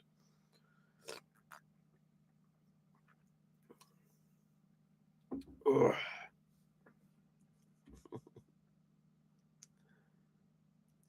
Oh yeah, it's easy. Like you take 3 buckets, they all have to be food grade, and you drill holes in the top 2. You put your you put your compost in the middle bucket, and then you put your worm dirt on the top bucket. The worms go down into the compost and eat, and then they excrete fertilizer into the third bucket, which is there to catch it. Um, then you can use the fertilizer for farming, or you can sell it because it's really potent fertilizer. Then you sell the worms to like tackle shops and stuff, people who fish, and they're organic worms, so everybody likes that. I've never met an inorganic worm, but they like that they're you know organic, I suppose. You got me on that one. I don't know. But you know, it does pretty good.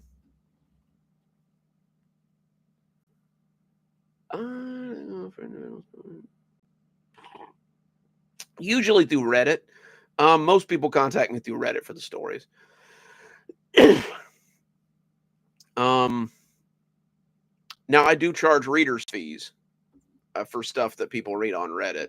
It's usually like $10 to $15. Like I try to keep my prices low, but it's usually through Reddit. Yeah. Speaking of, I saw that some of you guys had been checking out Aura, our sponsor, for the last couple of weeks. I appreciate that. Aura actually pays me a little bit if people downloaded the 14-day free trial. So it's always nice. I was pretty impressed. Like I was like, dang, I didn't think I'd do that well. I know it kind of sucks sometimes to like to have to deal with sponsors and stuff, but it's a necessary evil. And I don't mind Aura. VPNs in general are pretty good in my book. Thank you, Dark Archive. I was worried they were a little high. Like I try to keep them reasonable, so any channel of any size can get my stories. Yeah, some guy tried to get $100 the other day. I'm like, dude, your story, nah, it's not worth $100. I'm not doing that. But I don't mind shooting somebody 10, 15 bucks. I write because I like to write. It's nice that it makes money, but like I would write even if I didn't make a penny off of this, to be quite honest with you. And we love to be paid. Thank you, sir. Um, it's I write because it's therapeutic. Like honestly, writing is therapy for me. It helps me get my ideas out. It helps me it helps me really get my head together sometimes. I'd write even if none of you watched. I'd probably continue to narrate if no one watched. I just like to do it. It's something that's fun for me. Like I said, it's nice that it makes money and that it may replace my job, but that's not mandatory, honestly. I like to write. You guys know I just like to write. Um, but yeah, it's it's been good. I try not to plug the Aura too much, because I don't want it to get old. He says that while he goes to get a link on while he's on live stream. Um, oh yeah, I've always got my local honey. That really helps with my allergies. Um,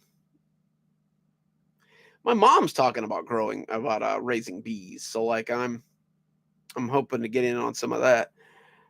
So I'm gonna leave that there. If you want to download the 14-day free trial and give it a look, it's pretty cool. It tracks your credit and it works as a VPN, and it's actually cut down on my spam calls, which is nice because I hate spam calls. I work at night, so I've been known to yell at telemarketers for calling me during the day. Yeah, I'm just gonna like leave that there. If you want to check it out, coolies. If you don't, I totally understand. They gave me a 6-month free trial, and I've been really liking it. Like it's really nice. Oh no, that's right. I always forget, and just because we're all one giant internet community, we not everything works everywhere.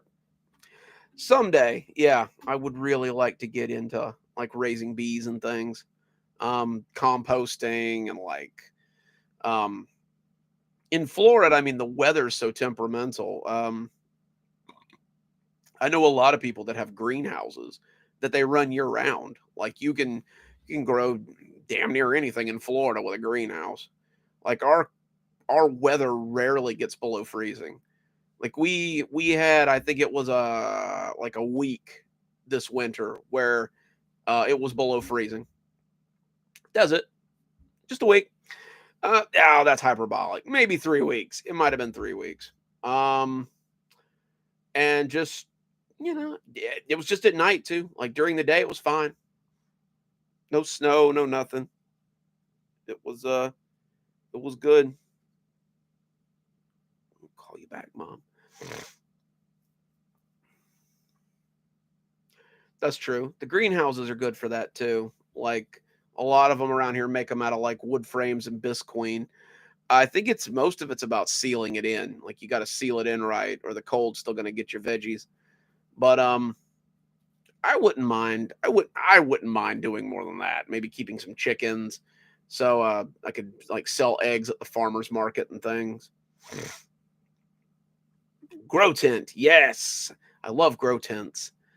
With the amount of rain we get though, they're hard to keep up. Like, I had some buddies that swore by grow tents, and they're like, it rains too damn much. I can't keep the water out of my grow tent. And it does not rain in small amounts here a lot. We are definitely in a tropical climate. Um, nah, grow tents are cool.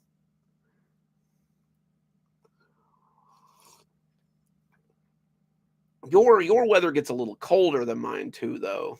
Um, so like they would probably be definitely be better, be more real. Yeah, I can't talk. Definitely be a little more needed. Oh, nice.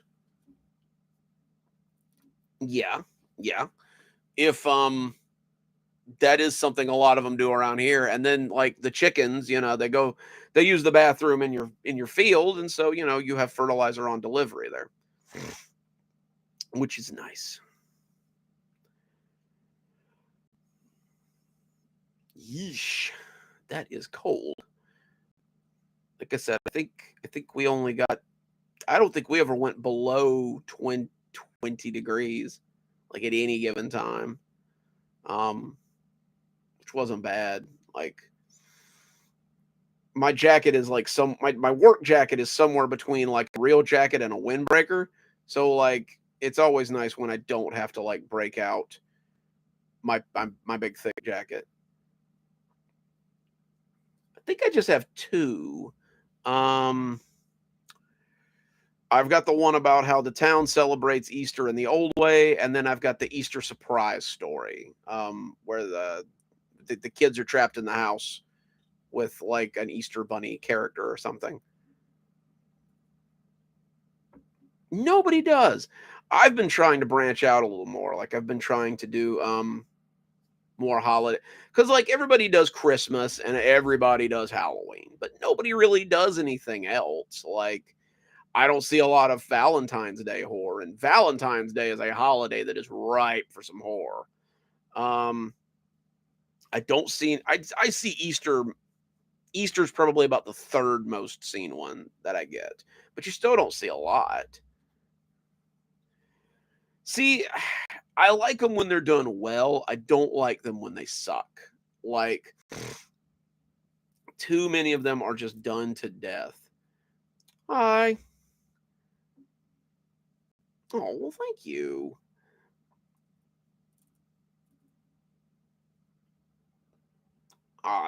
That is high praise. I like me some MCP. Mr. Creepypasta is he's who I hope to be when I grow up. So I'm all for that. Um, oh yeah, oh yeah. I don't like that Christmas horror seems to always have to be about like Krampus or a murderous Santa. Like, um, I don't know if you read it, but I did a story a couple of years ago called Frau Perchta, which is about a little known Christmas gift giver who can and will cut your children open and fill them with garbage if they're bad. Like for real, for real. And it's like, why has no one ever worked with this? Like, it's crazy. Um, there's there's another one I'm planning to do this year about a disembodied horse head from Scotland that will literally come to your house and ruin your house and drink all your beer. Like, how has no one used this? This is peak horror right here. But nope, it's all just murderous Santa or Krampus. Like there's so much more there. Um uh I'm actually planning to do a an April Fool's Day horror story. That's gonna be good, I think. Oh yeah, that was me. I think it was just called Frau Perchta. Um, I was really on my game that year. That was the year I did Frau Perchta, um, Santa's Coal, which is a traumatizing Christmas story. um, I did another one that year, but I can't remember what it was called, but people liked it. And then the year after that, I did the 13 or 14 Yule Lad stories, which kudos to um like that area, like they go hard on Halloween, on Christmas. That's intense. Like there's a cat that wanders around that will eat you if you don't get new clothes, and there's these like little Santa Claus gnome things that will wreck your house up, and their mother is an ogress. It's great. Like it works so well with horror. And I think that's Greenland. I think that comes out of Greenland. It's either Greenland or Scandinavia. I can't remember. But yeah, like they've got some good Christmas legends. Um and there's a lot of good ones. Like there's a lot of like good stuff off the beaten path. I've got a bunch of I've got a bunch of like Spanish, like not Spanish, but like, like Central America stories that I'd like to write too about like I did the one about La Lechuza, the owl witch. There's another one about a little man who like just stalks women and tries to get them to eat their hair or something. Um and then they're like married to him. It's wild. They've got a lot of good ones. Not just La Llorona or whatever her name is that everybody knows about, but they've got some wild boogeymen down there that just it's peak horror, no notes. I think you're right. I think it's from Sweden and Norway. Yeah, that sounds right. Um, I think her name's like Grella. She is the Yule lad. Canonically, she is the Yule lad's mother, and she owns the Yule cat. So, like, it just seems like that family's got all kinds of cool stuff going on there. Yeah, he makes them eat his hair, and then they are married to him, or he eats their hair. I can't remember which one it is, but like I'll have to go back and read it again. I really want to write about that one because it's just he's just a creepy little stalker dude. Like it works for horror. Like yes, they do. Oh my god, the Philippines have got some good horror figures. I've got a couple of them on my docket too. Uh, Usually at work. The part of the jail that I work in is it's the suicide unit. Like I work in the back of the house. I've usually got less than 30 guys to eyeball, and I've got 12 hours to kill. So I'll just sit there and clicky clack for 12 hours sometimes. That's how I turned out those Dollar General stories so quick. It was just constant click, click, click.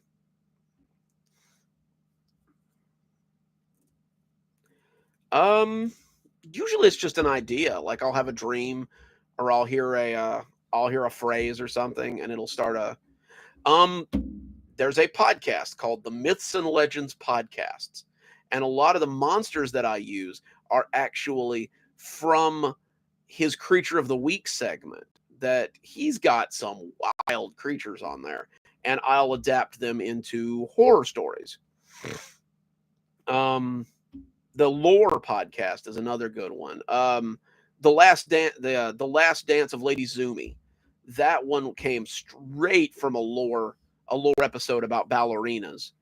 Um, like I was listening to it, and they used to make their costumes out of highly flammable materials. They had said because it helped them be like durable or glossy or something that they wanted on stage.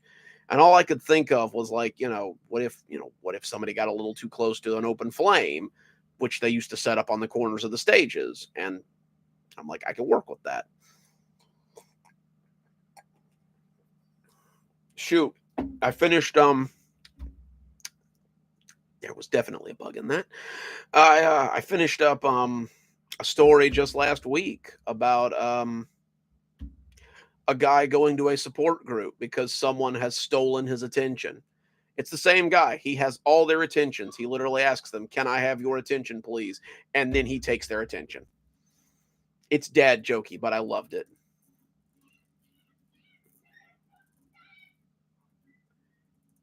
Sometimes, um,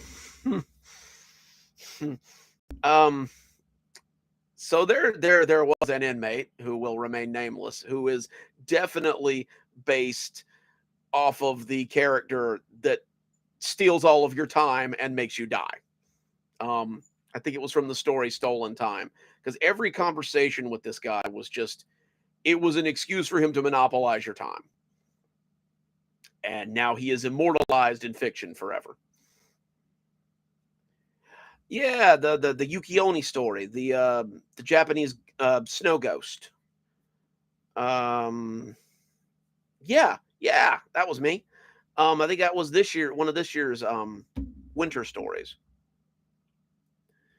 Um, More often than not, some of the COs in my Stragview stories are people I used to work with. The two guys from the Shower 5 story were totally two guys I used to work with. They did not die to a dog in the shower. They just left DOC. But they I miss those guys sometimes. They were like my best friends. But once they left, I knew it was time to go do something else, because it just wasn't the same after that. But no, like a lot of characters are based on people I work with or people that I've interacted with. Um, you know, art imitates life, or life imitates art, whichever one it is. Um, and a lot of my art imitates life. Ugh,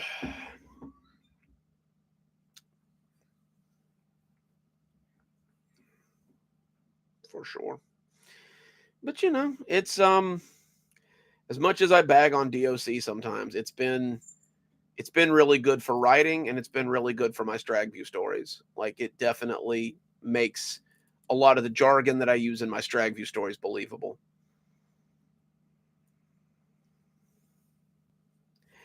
I know. I've wrote a ton.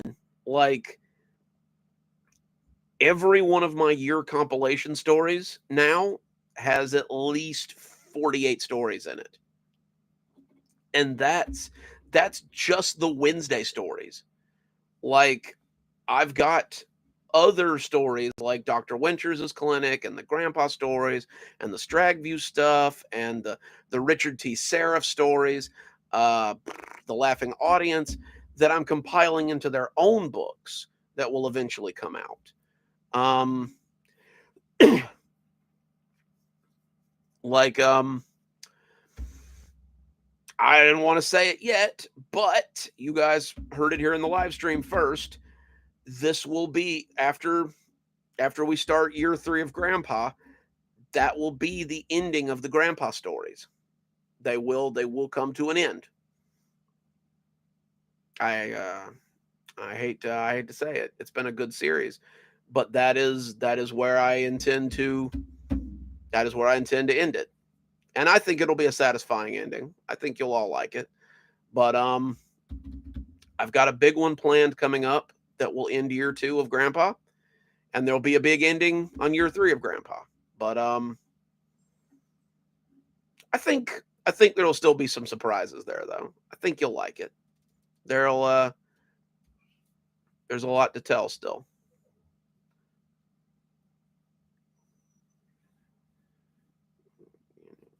Sure.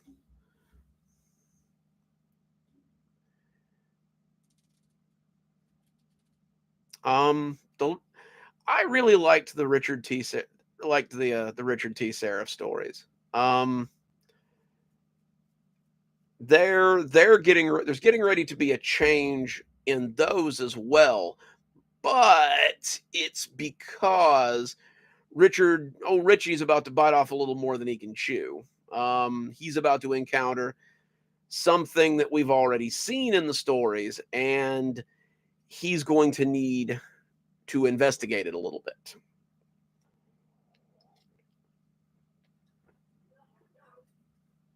Yeah, unfortunately. I wish the grandpa stories could go on forever, but I know that it's the right time.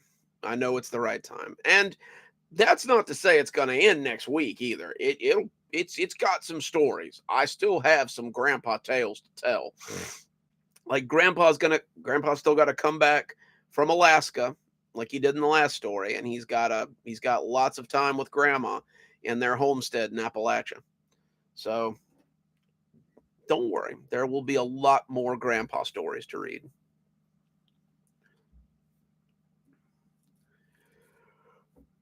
Oh, excuse me. Mm, Beginning to lose my voice.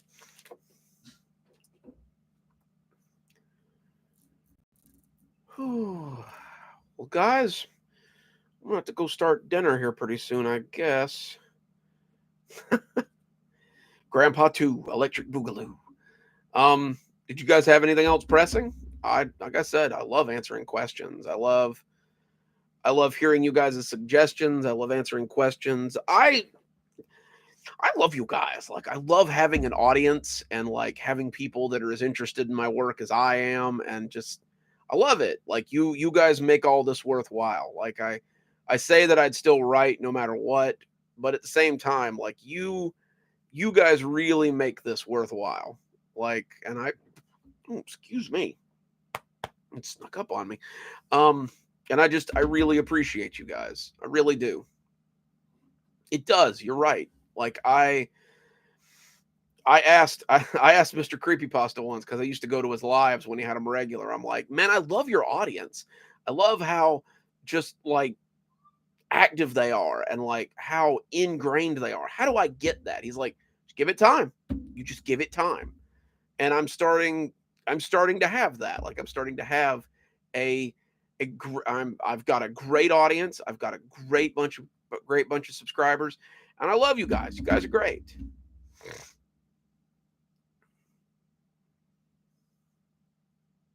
Right?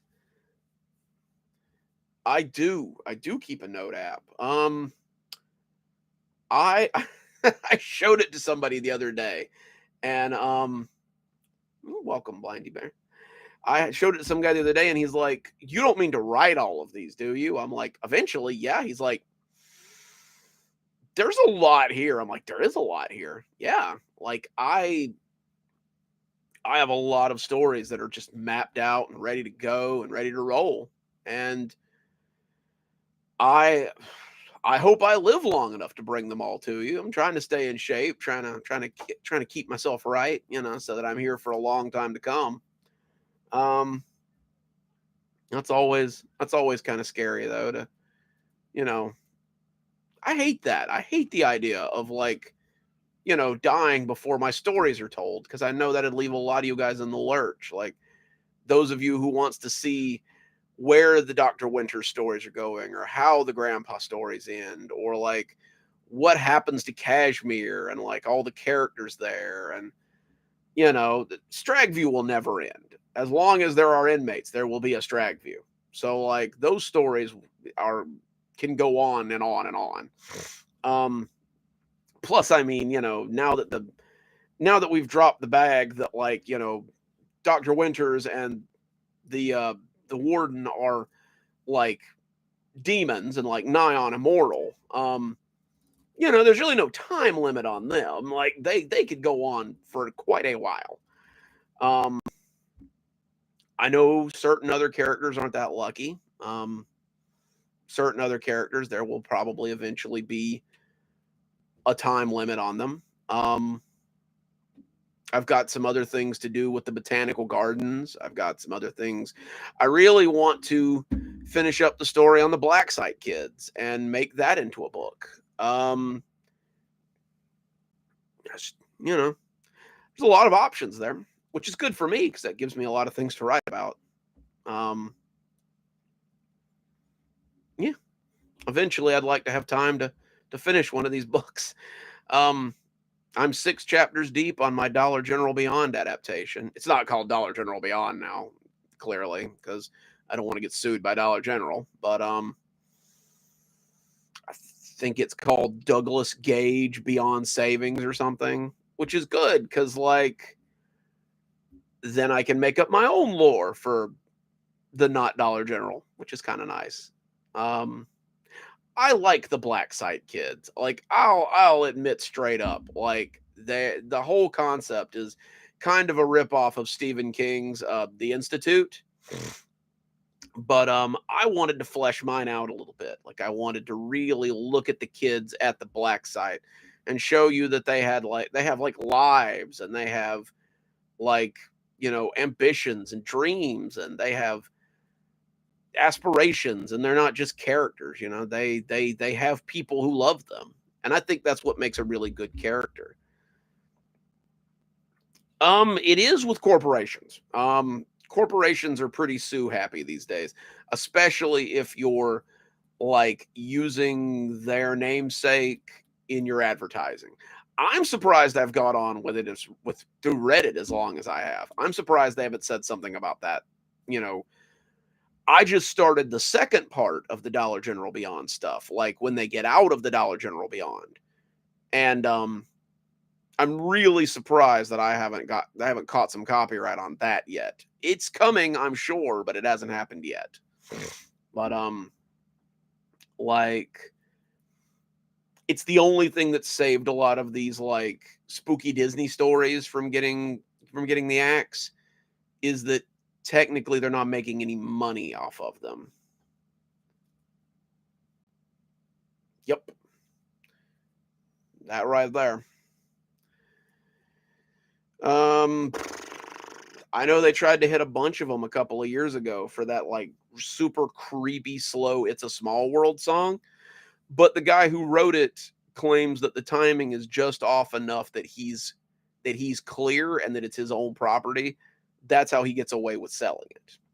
Because I think I had to pay like $2 to use it in my video one time, which I was fine with. I'm like, $2, take my money.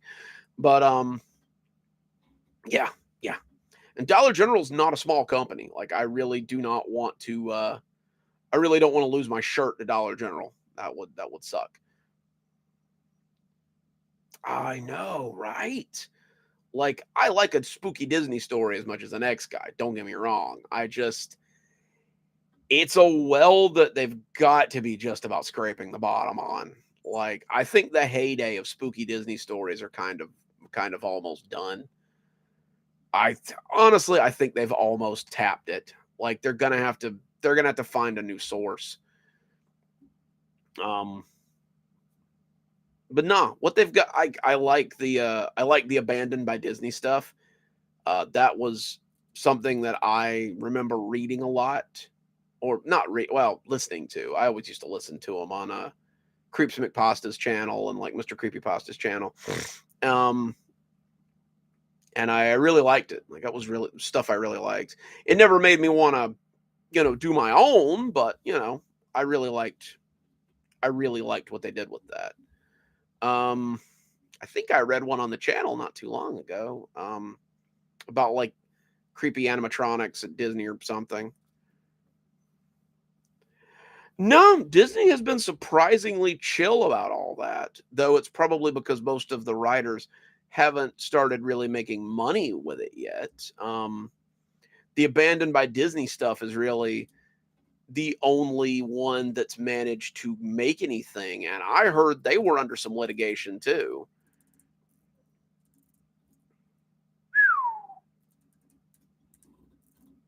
Tea, lots of tea. That's how I do it. Just constant breaks too. I've actually got to work on something like that tomorrow. Uh I don't know if you've tried it out yet, Dark Archive, but acx.com lets you narrate books for Audible. And I've been going on there lately to see if I can like, get some tests in and see if I can do some narrations. Well, I got one. I'm not going to name drop because it is pure smut. But the money's good, and I like money.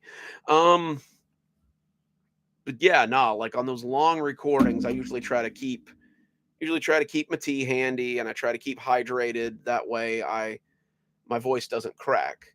Yeah, totally. Check it out. I know. God, what's that place I keep getting things from? I can't find All Casting. All Casting looks really cool, but they make you pay monthly, and I didn't really want that. Um, like they keep sending me emails. It's just they've got a lot of options, but it's mostly for modeling too. Like they want you to do like modeling work and like they don't really have as much voiceover work as I was hoping for. So I'll stick with ACX. ACX has got a lot of stuff. Um Now be prepared to accept royalties because a lot of them want to pay you in royalties. But some of them pay you in money. Honestly, I figure if they're up to their third book, somebody must be buying them, so the royalties will probably be pretty okay. Um, I don't even know if they want me to name drop here, but if you know you're into gay period werewolf smut, the third book of Mad Dog Alpha will feature me narrating it. So yay! Yeah, yay!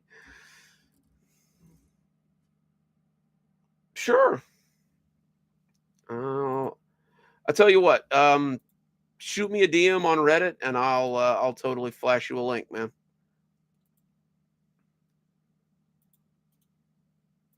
But yeah, you get some wild stuff on there too. Like let's get some weird stuff on there sometimes.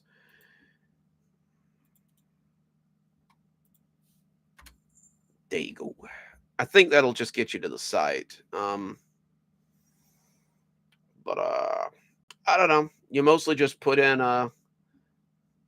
yes, it's set in cowboy times. It is cowboy is gay cowboy werewolves. It's wild.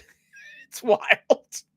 But it looks okay. Like it's it seems to skew more in the direction of God, what's that fairy smut that all the ladies are reading right now? Is it a Court of Thorns or something? My wife's reading it and she's got all the lore down for it. And it looks good. It's just not my thing. Like the first book is very slow. Um and I want to like it. It looks really good. She's even told me she's like it's a slog through that first book, but once you get through the first book, the rest is really great. I'm like I don't really want to slog through it though. I want to be entertained. Yes. Yes, absolutely. I don't know. I haven't seen any pudding yet, but fingers crossed. Um but no, it's always nice to have someone like because I've put in a lot of queries in there. It's always nice to have someone answer one of your queries, no matter what the subject matter is. And I'm very thankful to the writer for reaching out and liking my voice. Um Honestly, if you already do narrations and you already like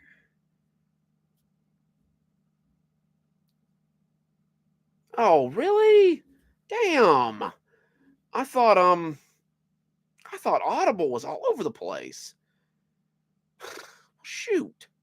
I'm sorry, man. Dang. Maybe they have an equivalent.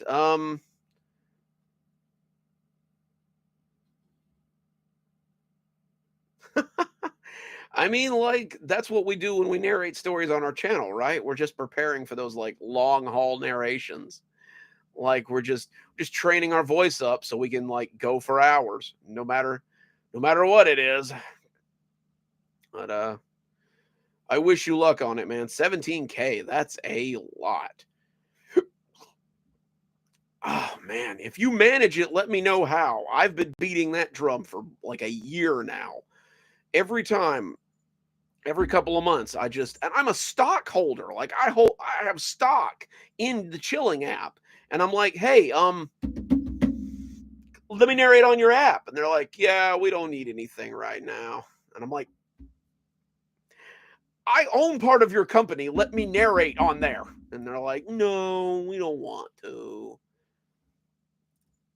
I find it funny that like Mr. Creepypasta gets to read my stories on the Chilling app, but I can't read my own stories. I'm like, this is bullshit. But it is what it is. I'm happy for his success. If my stories bring him success, then I'm very happy for it. I wish him all the best. He's a he's a beautiful individual. I love him to death. Um, Not that much bigger. You, yeah, I can't remember. I think you're up to like you're almost up to 3K, aren't you? I thought we were right around about the same size. Um, no, what? I thought you were way bigger than that. Dang. Um, I found out the secret is to, I guess, get on Reddit and make offhanded comments because, like, they had made some comment about how, like, they thought it was silly how YouTubers get on and make all these thousands of dollars and blah blah blah, and I'm like, well, how do I do that? Because I've been narrating for 2 years and I've only got like 2,000 subs, and then I woke up to an extra 1,000 subs, which was really really nice. I really appreciated that. That was really cool. But apparently that's how you grow your channel.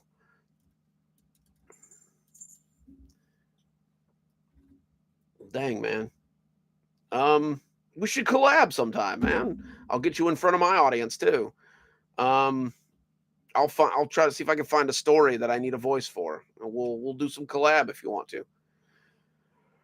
I like helping people get in front of an audience, especially when they're talented, man. Um, it's always nice. Well, man, we are glad you found us. Like I'm always glad for new subs. Totes, man.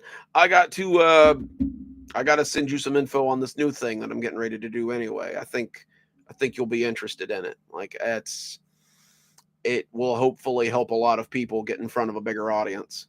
I'm hopeful, at least. I'm very hopeful. It would be really nice to help some people get the sub numbers that they deserve.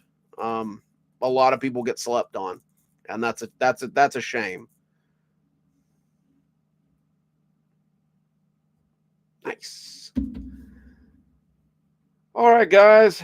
Well, I gotta go feed these youngins, but thank you for coming to my live stream. I really appreciate that. It's always nice when I'm not just sitting here talking to myself. That's that's why I honestly stopped going onto TikTok live. It just felt like I was reading to myself.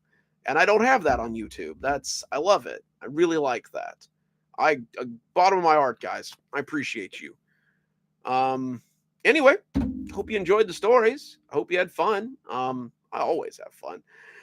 So we will catch you guys next time. Dr. Plague signing off. Ooh, joint live stream would be cool. We should do that sometime. I'll stay in touch. We can do that totally. What was I saying? Oh yeah, Dr. Plague signing off. Have a wonderful evening.